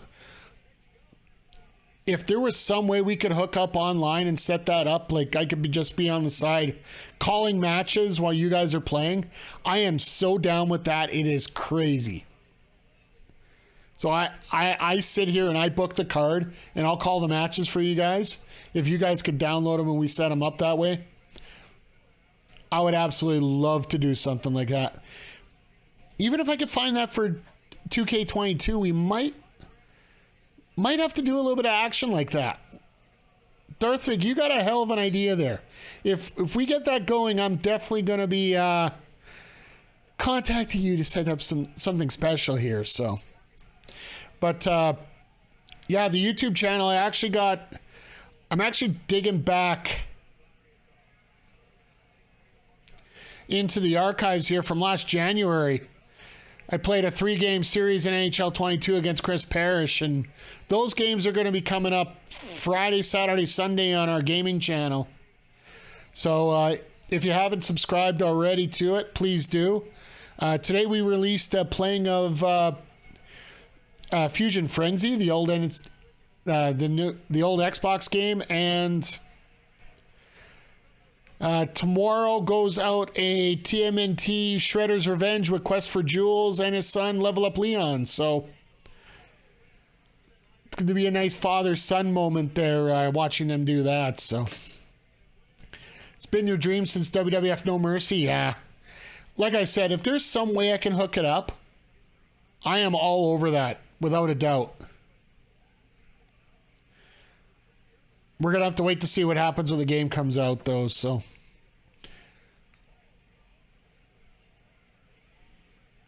Nice move.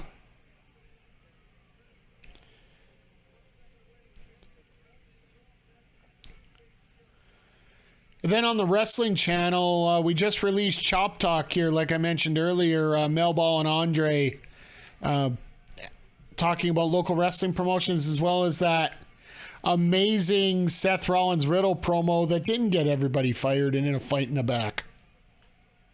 Miracles never cease to amaze me sometimes, right? So, but yeah, getting back to this match here, it is such a physical contest between these two. Their commentators are bang on about this, but you can see right here, this is coming from two guys that have worked each other quite a bit before.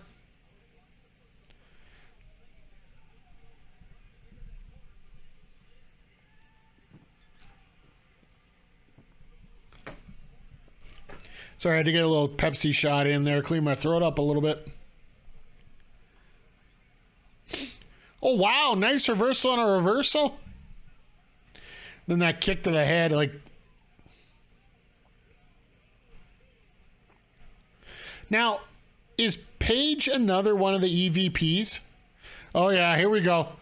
Somebody could screenshot that for themselves if they ever want to put up a YouTube video. That's how you do it. You have a picture of a wrestler just standing there watching your show while you're putting it up there. Shout out to Brian Zane for showing that as part of his review shows. That way you can get away with some of it, right?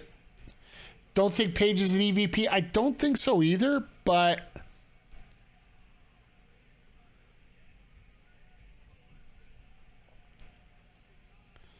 yeah, just part of the group. That it makes sense.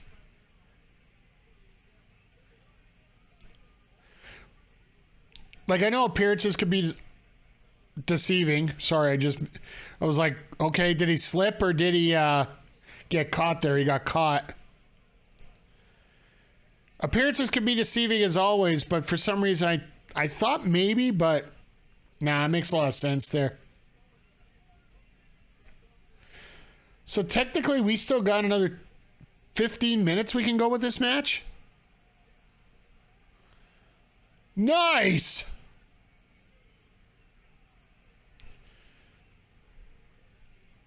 The fact that Paige was able to flip over with and land on Danielson for that. Granted, it's probably easier to hang on than to let go, but... at the same time, the coordination that's needed. Yeah, we weren't going to end it that early. Oh, we got our picture back again.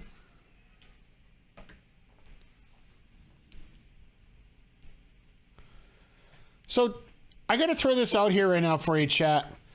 Who do you think wins this tournament? Like, out of everything. Do you think Mox just comes in and takes the championship right off the...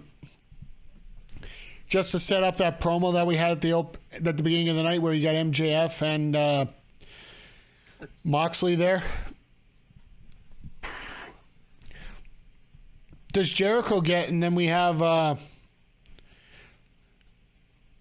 Jericho getting a couple feuds in and having Max cash in his chip later? You think Danielson takes it all? Honestly, Danielson MJF would be a hell of a matchup too.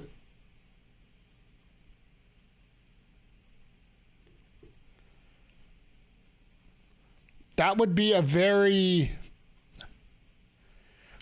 I don't think that's a match we've seen before. So that even to me makes it even better. The storyline behind it would even be even more enticing. The fact that you got MJF here who's trying to go to the WWE against a guy who's very sympathetic about being in the WWE.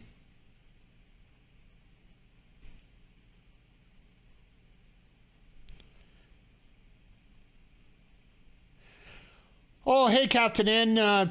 Yeah, actually, there's no follow-up fallout in terms of what happened tonight, but it was announced at the beginning of the show that both the AEW Heavyweight Championship and the AEW Trios Championships were both vacated, and we now have Death Triangle as the new AEW 6-person tag team champions, Trios champions as it were. They defeated the Best Friends in the opening match tonight for the championships, and they announced a Tournament of Champions, which we're in the middle of right now with 6 people competing for the Heavyweight Championship. This is not an interim title, it's the official title that will be completed in 2 weeks at Arthur Ashe Stadium for AEW Grand Slam. So yeah, there's nothing in terms of a follow-up or anything in terms of anybody being fired or whatnot. Tony made this statement. It was very to the point, very quick, and very sustained. And you know what? For all the times we mock Tony, I have to say this, for all the times we mock Tony Khan for his being too much of a fan when he's out there, this one I think was very well done.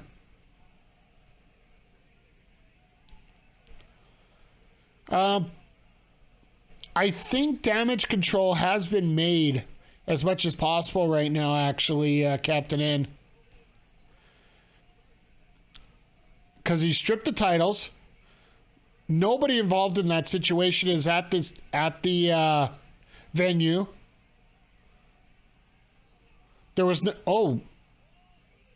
Last ride powerbomb. Nice.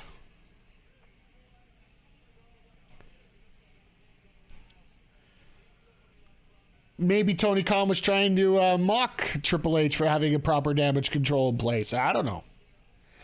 Not that one though. I do appreciate that, Darth Vic. Not Bailey, Eel Sky, Dakota Cut.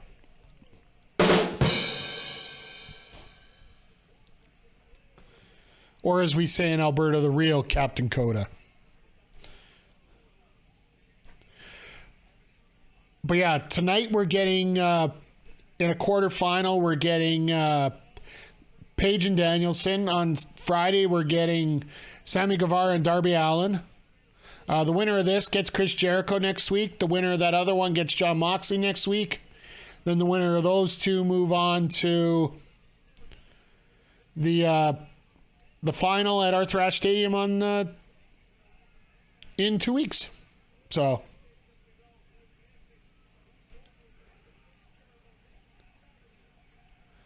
Now just unloading these kicks.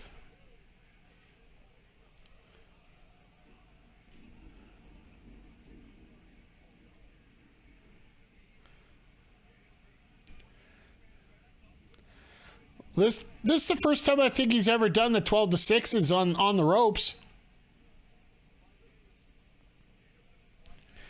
This actually makes a lot of sense doing it this way.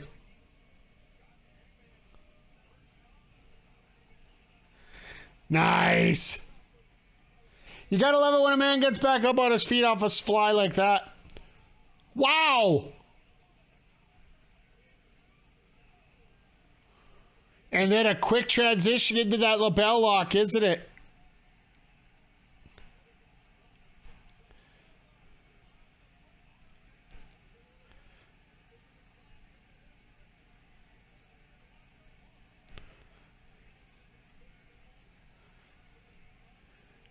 You know what? I just thought of something here. I'm going to talk about after this match if certain conditions happen here. Based on everything I'm seeing here, I think we're going to get another... What, maybe... probably another 5 more minutes of this matchup.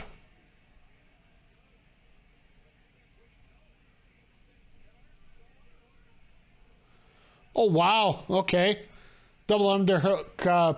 power bomb into the arm breaker and now transitioning into the label lock.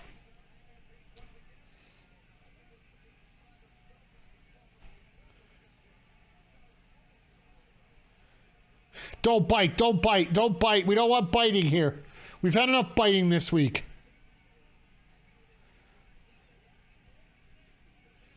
All right, camera's getting a little screwy here. Let's get that cleaned up. Come on now.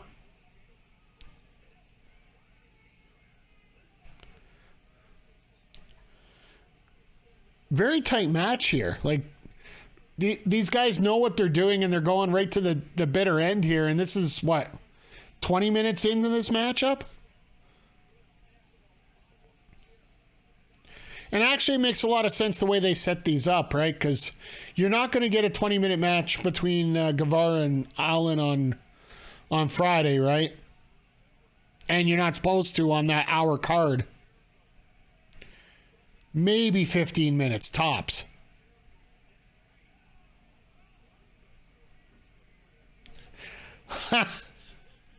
Nice, Danielson, nice.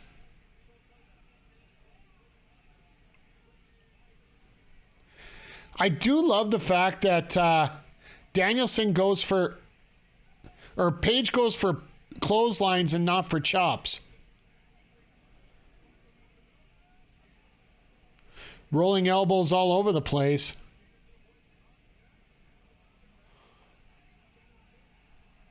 Deadeye out of nowhere. And he goes for the proper cover this time. That's a little story inside the story here, guys.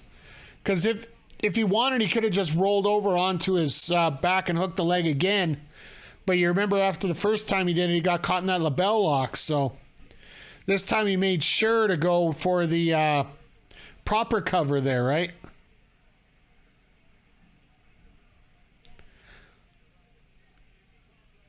Paige trying to go for that moonsault here.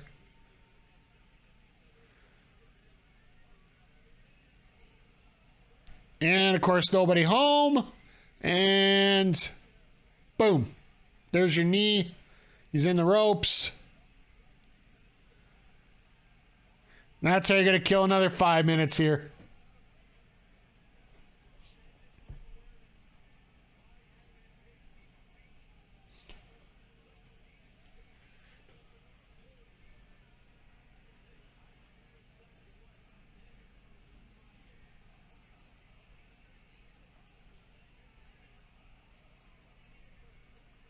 Whoa. Sorry, I missed that for a sec. This is why you don't check your phone during the show, folks.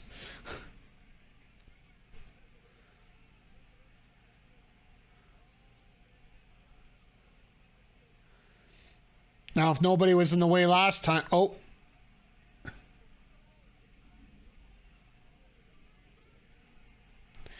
And that's how you do it.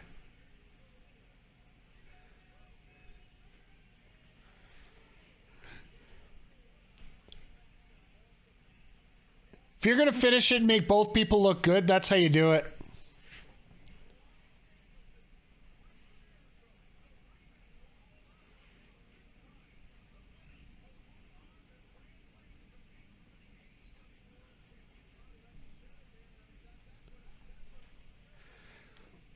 So yeah, now we got Jericho and Danielson, and this is the theory I had, and this is why it makes me sense.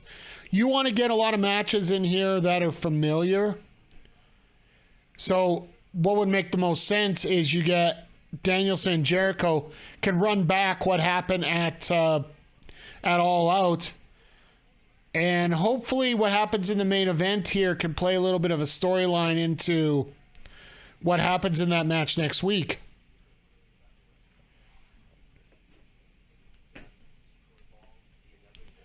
CLB and Jungle Boy.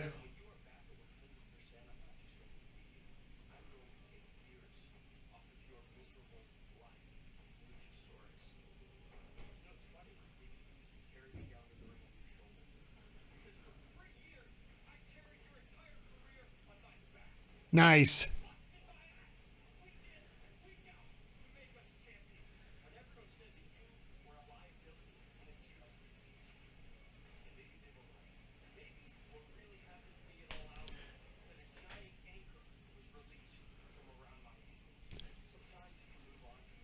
So this is going to be interesting how they play out this story.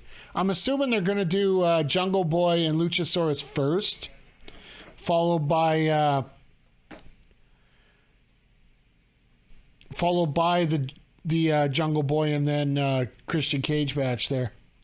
When Hangman does the Deadeye, does he know if his opponent is hanging too low?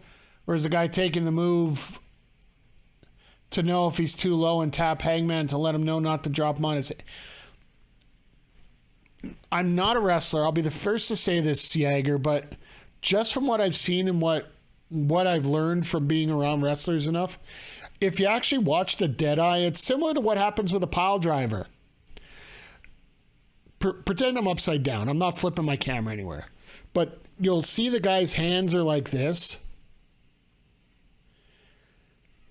And if his hands are in the proper position, he shouldn't, unless there's a slip somewhere, which realistically, if Hangman's holding your legs across like this, there's no real slippage to be had because he's holding you behind your knees and you're just staying up there. I don't think there's a lot of impact to be made on that. But if you're holding your arms like this and posting, it's like doing a handstand on somebody's legs.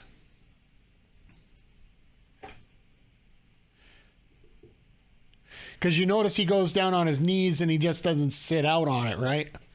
That's why everybody complained that the vertebreaker from Shane Helms was such a dangerous maneuver, because he landed right on his... took us there. So if you aren't positioned properly on that move, when it's being applied, you're in big trouble.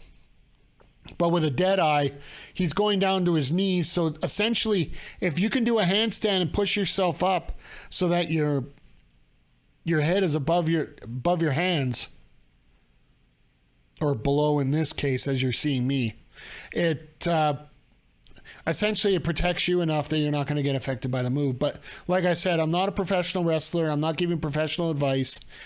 But I do know that typically on a pile driver, that's what'll happen, where the guy will put his hands on his thighs, and as the guy goes down on his tuchus, the hands are there basically to help you put a handstand on it. So, not to take the magic away, but to take the magic away there and just prove that people are safe.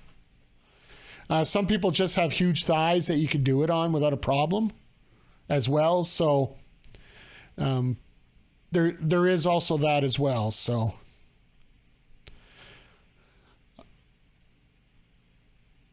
but yeah, the dead eye just looks deadly, just like the Storm Zero out of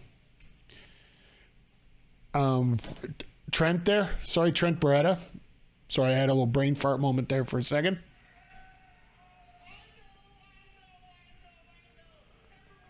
Stokely Squad. King of ladder matches. Gotta love that tagline.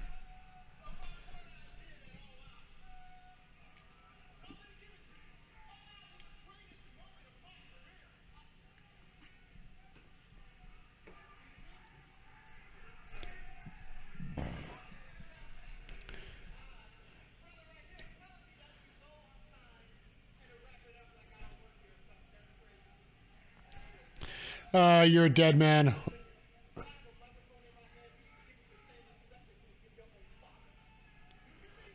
Well, let's not go there with me, because, you know, I basically just slap him beside that. Oh.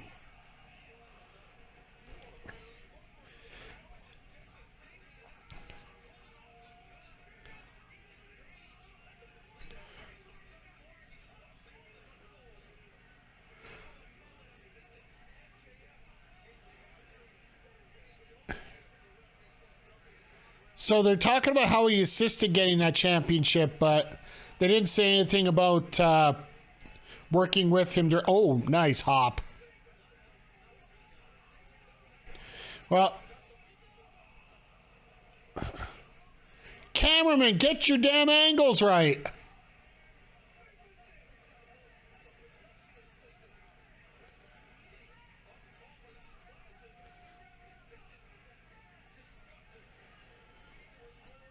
Well,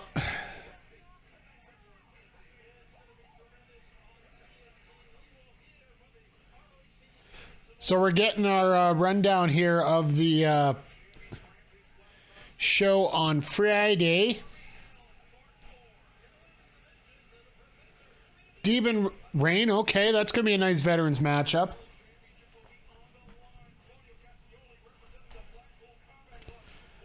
What? Holy!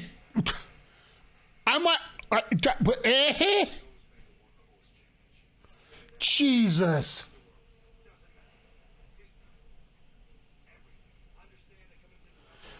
Of course I got to plan on streaming Friday night. Damn it!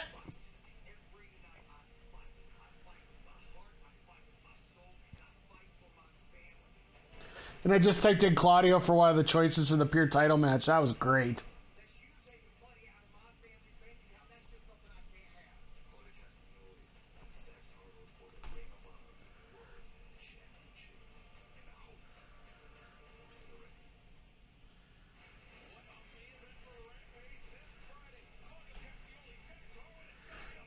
That is going to be a hell of a match. All right, I'm going to throw this up for 10 minutes here, guys. As is tradition, we run it till 10 to the hour. Maybe the camera angle guy was suspended as well. Maybe.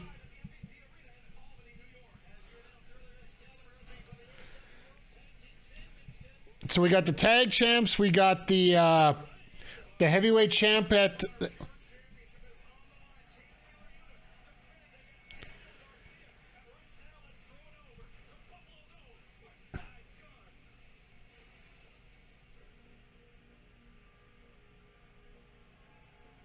Oh, so Garcia's even getting his own custom entrance tonight. Thought he was supposed to be a heel. Well, I guess this is one way to turn him face, right?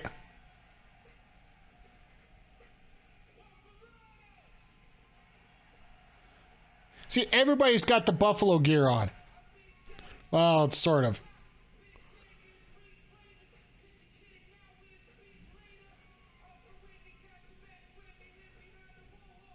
This... Wait. That producer was telling Stokely that we're short on time and we get this?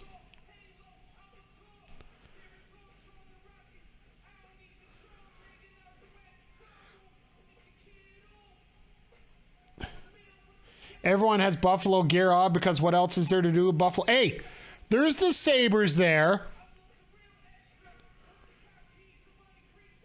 They're the butt of, you know, every MJF joke in the world, but, you know.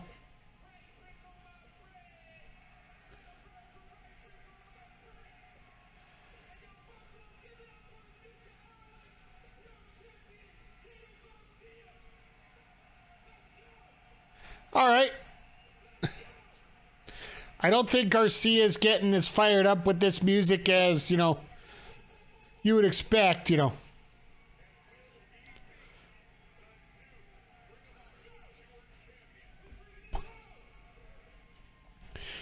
So, that jersey, would that be what if Sting joined the Buffalo Bills? The Buffalo Blue Jays, yeah? No, that's the Buffalo Bisons, actually.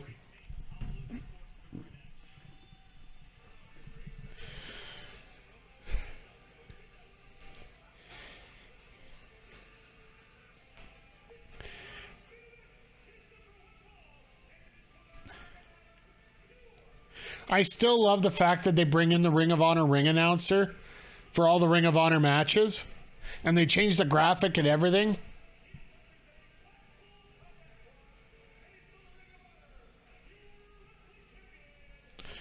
Just the fact that the aesthetic changes just enough right now with...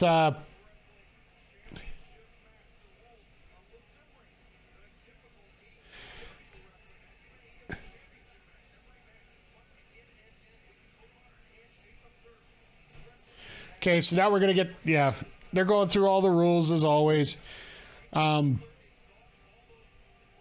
Essentially, you're on 3 rope... Oh, they're actually using... They couldn't find a third person that, you know, actually doesn't wrestle for the company.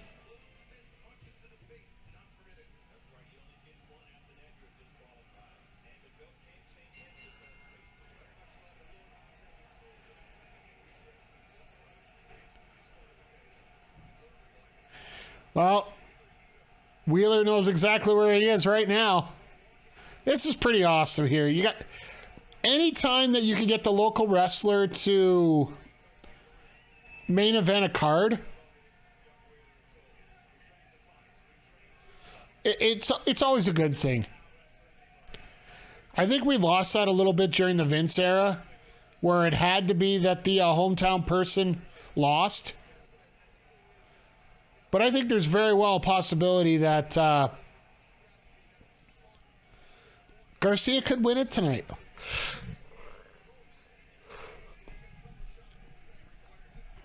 If he wins it, I do believe he ends up joining the Blackpool Combat Club.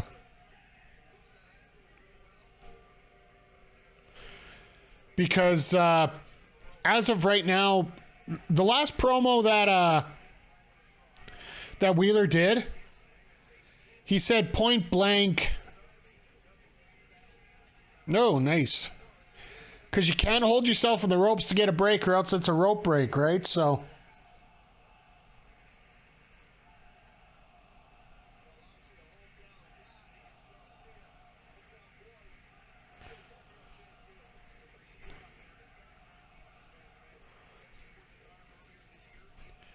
What I see happening here, Wheeler Yuta's last promo, sorry I was bringing this up, but prior to tonight, he was discussing how Mox approves of Garcia, Danielson approves of Garcia, Wheeler's not convinced.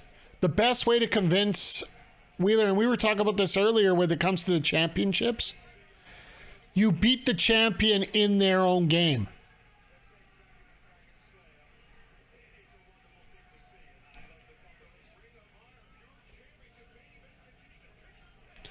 As we head to our first picture-in-picture here, probably of two. And I see everybody's on Garcia here. We got just under 4 minutes to go here.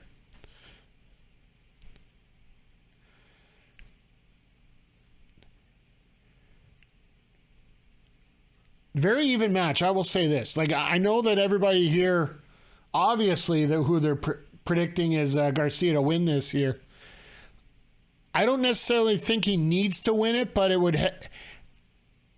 with the history that these two have, not just in AEW, but also in the independent circuit, like, I think one of their best matches from what I've seen clips of and what I've heard from is their IWTV Championship match. Just before both these gentlemen got signed full-time to the to AEW, going through the developmental one. Oh, somebody just popped in with a 1,500 bet on Yuta. See some long-term listeners here and viewers really threw out their money here. So if you want to chase your money, it's about even here now, folks. So if you're looking to double it up, this is the night to do it. Hey, Darth Vic, I like that. You go big or go home. Sort of like my plate at the buffet table.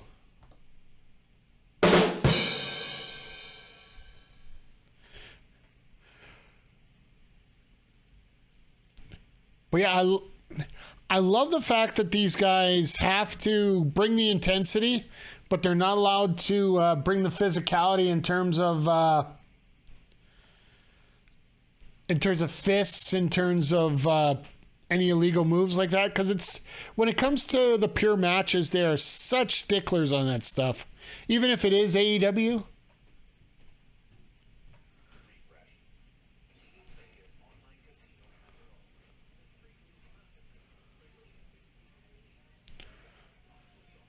But I will say this. I'm probably going to be streaming while that Dax and Castagnoli match is going on Friday. But I will definitely be catching that one on a replay. I still think Dax Harwood is the number one wrestler from this year. He got a crap booking spot at All Out. We all know it. But for every match that he's come through here, and this is probably going to be, I don't want to say his final big match of the year, because we're still in September. We got Full Gear left. We got a few stadium shows, a few theme shows left.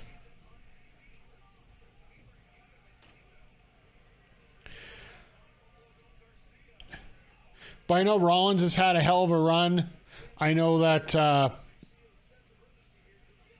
Mox has had a hell of a run too. But for me, I feel that Dax has just had, every match that he's had, he's made feel bigger than what it should have been. Like, I think it's pretty much a slam dunk that FTR gets Tag Team of the Year. Unless maybe there's someone from Japan that can take over that I don't know about myself.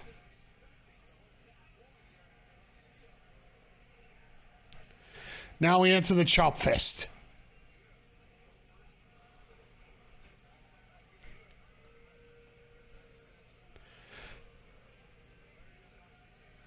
Now, Wheeler getting into a little bit of a heel mode here.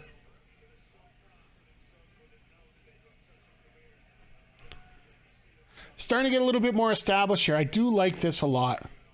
All right, final bets are in. We're 60-40 in favor of Yuta for points. Good luck to all of you in the bets as we wrap up tonight's episode of AEW Dynamite. And I'll have to say, like, all in all, you know, you can complain all you want about what exactly they did to – fix the booking of As What Happened. but I think it could have been a hell of a lot worse. The way it was done. I think it was handled pretty professionally. And yes, there is a lot of familiarity, and yes, there is the same tournaments and whatnot going on. Like, everything's a tournament to fix everything. But at the same time, if you're going to get good matches, who cares? Maybe this is a wake-up call that Tony Khan. We're going to see. Like, realistically, if you think about it, it is way too early to figure out what is going to happen here as a final result of this. It's sort of like what I was saying about this new regime here over in the Fed with Triple H. Like, everybody's talking about how the run with Triple H right now and how it's going so strong right now. There's been hiccups. And I think the biggest hiccup actually happened on Monday here with the introduction of Braun Strowman. Not the fact that he got introduced, but the fact he ran through the entire tag division on Raw in order to do it. Don't kill your tag division to get one guy over. I thought they learned that a while ago, but old habits die hard. And Zodiac's got a good point. This is what AEW gets for not giving the belt to Miro. Because if the Redeemer can't have what he wants, nobody can. And nobody will be happy. So. And once again, like I don't say this enough, guys, as we get into the home stretch here. I want to thank each and every one of you, whether you're lurking, whether you're active in the chat, whether you're watching this on demand, whether you're watching this on YouTube. Thank you. I truly do appreciate having you guys around. It seems every stream we are growing and we're getting bigger. We brought up some wrestling game ideas here for Fight Forever when it comes up, or hell, we might even do it with WWE. I'll have to see, but it's pretty amazing that we can all get together and have fun. And this channel's been growing exponentially here over the last couple weeks.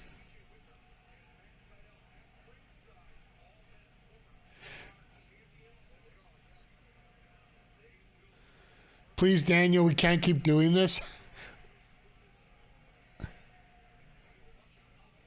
Probably talking about this matchup here.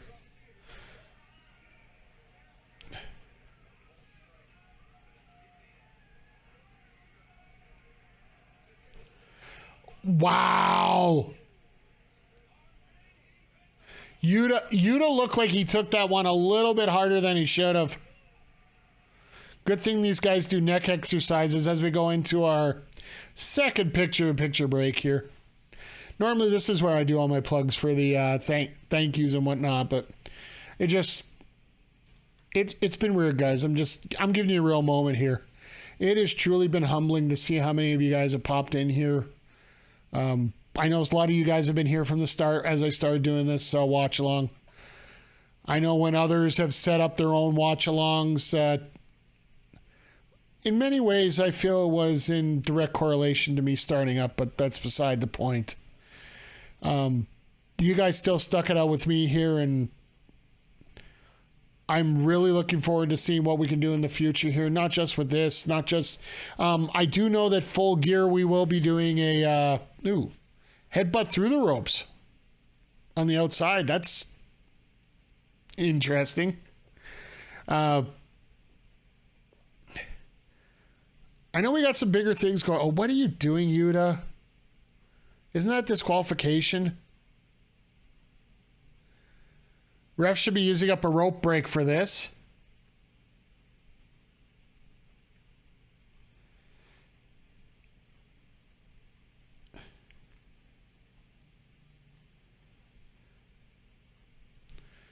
Yeah, like technically in the old ROH and the Pure rules, what Yuta just did, taking that piece of metal off and putting Garcia's head in it, that would be a rope break.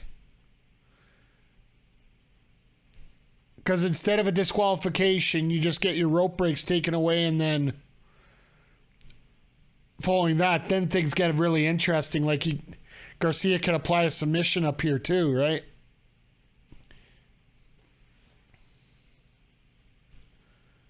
Like a guy like Tajiri would absolutely love the fact that if they could get rid of the rope breaks, because setting up that tarantula on the ropes, he'd never have to let it go. Is Garcia going to... Oh, I thought he was going to try and do this Cesaroplex from the side.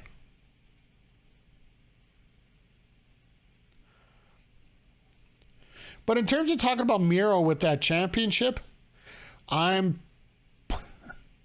got a feeling Miro's going to get a championship sooner than later, or else he's going to be gone. It's going to be one or the other. There's not going to be much in the middle. It's a hell of a storyline to play out, but now that Malachi Black is gone, whether it's... oh, God. Do you guys just see the sign that was in the crowd coming out of the break? Media Scrum 2, The Wrath of Khan. Hasn't he been injured twice and left once to film? Yeah, he was injured a couple times here. I don't know if he was 100% yet. I believe what they mentioned in the dirt sheets today was it's a conditional release between slap fight. What it was conditional release.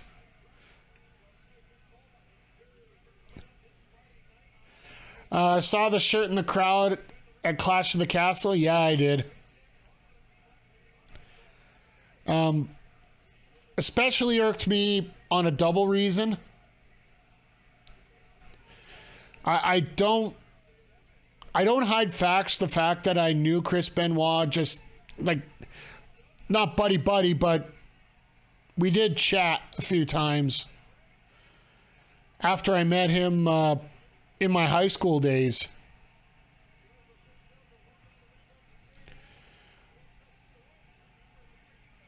But still, just let that lie. Just let it go. And I think the guy that, like, you know, whoever was in charge of security in that area better made sure that shirt went away. I've seen worse stuff get taken, or less bad stuff get taken away from the crowd, right? In terms of signs.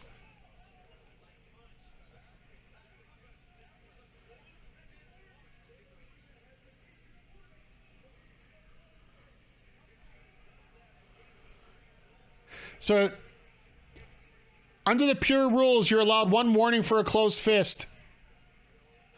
So, in other words, it's sort of like Mick Foley talks about swears in his...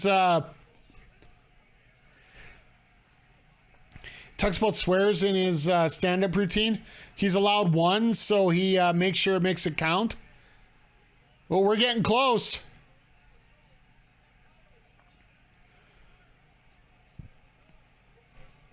Now into that LaBelle lock. Nice reversal. I'm sure Garcia's got one on top of it.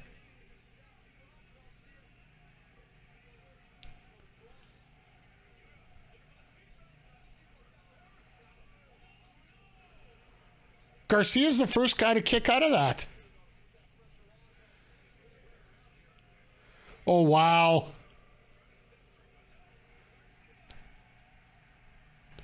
And this is where you get the tap out after 4 reversals. Turn into a Muda lock. Come on.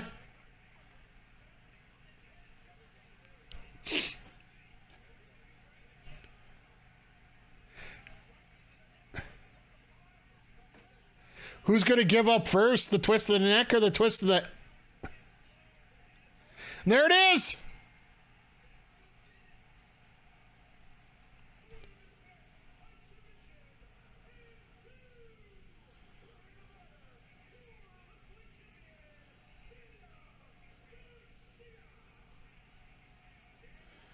Daniel Garcia did it!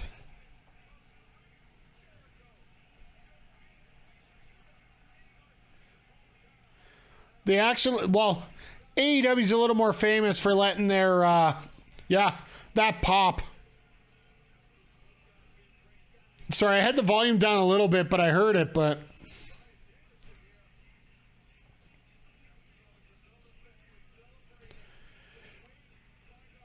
You got to love it when the hometown guy that you know deserves this win gets it.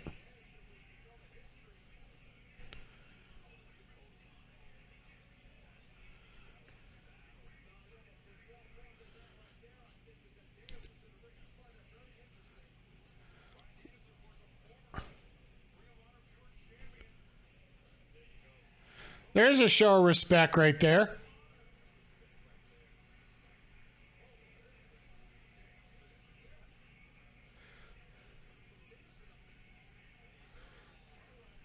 Danielson wants to put the belt on him. That is cool.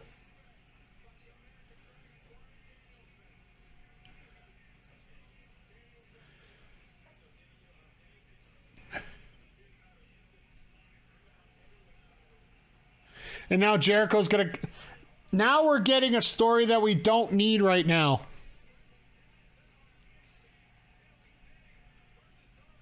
And Jericho's got that lost puppy look on his face. You know that look when the guy or the girl finds their significant other with somebody else? That's the look Jericho has right now. It's pretty hilarious. And Garcia's like, Jericho, just don't ruin the moment. And that's basically what I want to say here. Is like, you don't need Jericho's extra BS at the end of every match or everything involved in his storyline. Yes, I do understand that he is the sports entertainment person, but at the same time, you don't need that little bit of influence and yapping there at the end there. So all in all, guys, throw out your comments on what you thought about Dynamite tonight in the chat. I'll read them here in a sec after I get my thoughts here. Personally, I think that this show was what was done about as well as you can do based on the situation and the circumstances. You had a hell of a trios match to determine the new champions. And yeah, Darth Mick, you're bang on here. It's as good of a Dynamite as it could have been. You dealt with your heavyweight title showcase. You showed off a lot. Yeah, not only did they show off a lot of the younger guys, but they showed off a lot of AEW original guys. You had Garcia and Yuta in the main event. You had Hangman Page in that awesome contest with Bryan Danielson. You also had the best friends involved in the trios match to determine the championships. Wardlow got on the mic and said, "Watch what I'm about to do, because I'm going to absolutely throttle you here if you doubt me again." That's basically what I was saying to the internet. Basically, what he was saying to the internet is, I'm gonna show you guys how good I really am, and I'm not gonna be there. And Mox just basically, Tony Khan came out with the first statement. You had MJF come out and basically show the reason why he's here is because he can have the crowd eating it out of his palm of his hand. You had Moxley come out and, just like Darth Mick said, gave the promo that needed to steer the ship early and just say, this is what we're about going on. And Zodiac, you're bang on as well. Started getting steam because of their wrestling. They're going back to wrestling because that's what matters to them, is wrestling. You could see the momentum of WWE right now starting to form a little bit more as they get back into the wrestling a little bit more. Like, you got that honeymoon phase right now in WWE, so I really can't judge exactly if their product's better right now or not. Like I said, I've seen cracks in their foundation right now. Personally, the shows this weekend to me look like glorified house shows in many ways. especially with no title changes. You had a couple debuts, I'll give them that, in the Clash for the Castle card, but for the most part, it was a very glorified house show. Along with Worlds Collide, felt like a house show where the home team's got to win everything. And you know that the home team's winning everything. Tonight on Dynamite, they got away from the drama and got back to what they're good at. And I think that's probably one of the most important things that they've done. Because if you're a company that comes out and says you have the better wrestling product and you're not focusing on your wrestling, then you're telling me that what you're best at isn't good enough. And AEW, I feel, has done that. I know some people don't like the draw for the tournament. I know some people don't like the fact that there is a tournament. I understand that people look at these rankings and whatnot and think those should be involved in it. Tony Khan made the best decision to give him some best TV for this month. And the best TV he can get this month, he got Hangman Page and Bryan Danielson, which he knows is a good match. He's got Sammy and Darby, which he knows will be a good match on Friday. Next week, he now has Danielson and Jericho, which just came off a great match on a pay-per-view that didn't get over only because the crowd was basically out of Red Bull. And on that other side, I'm going to guess that you're going to get Sammy and Mox, which should be an absolute banger of a match as well. I don't think it'll be as close as Jericho and Moxley, or Jericho and Danielson for that matter. But I still feel that you're going to get some good matches out of that. And that's right now what Tony needs to do for at least the next month or two. Hopefully it continues going forward. And like Zodiac said, it's bang on what he said here. They're gaining steam because they're wrestling. If they can keep up producing the great wrestling and keeping the drama and the antics and the backstage and all that crap to a minimum, then we're going to be moving forward. That's basically where we're going to have to go with that. And I'm looking forward to seeing what AEW does going forward. We got 2 more weeks until Grand Slam, so then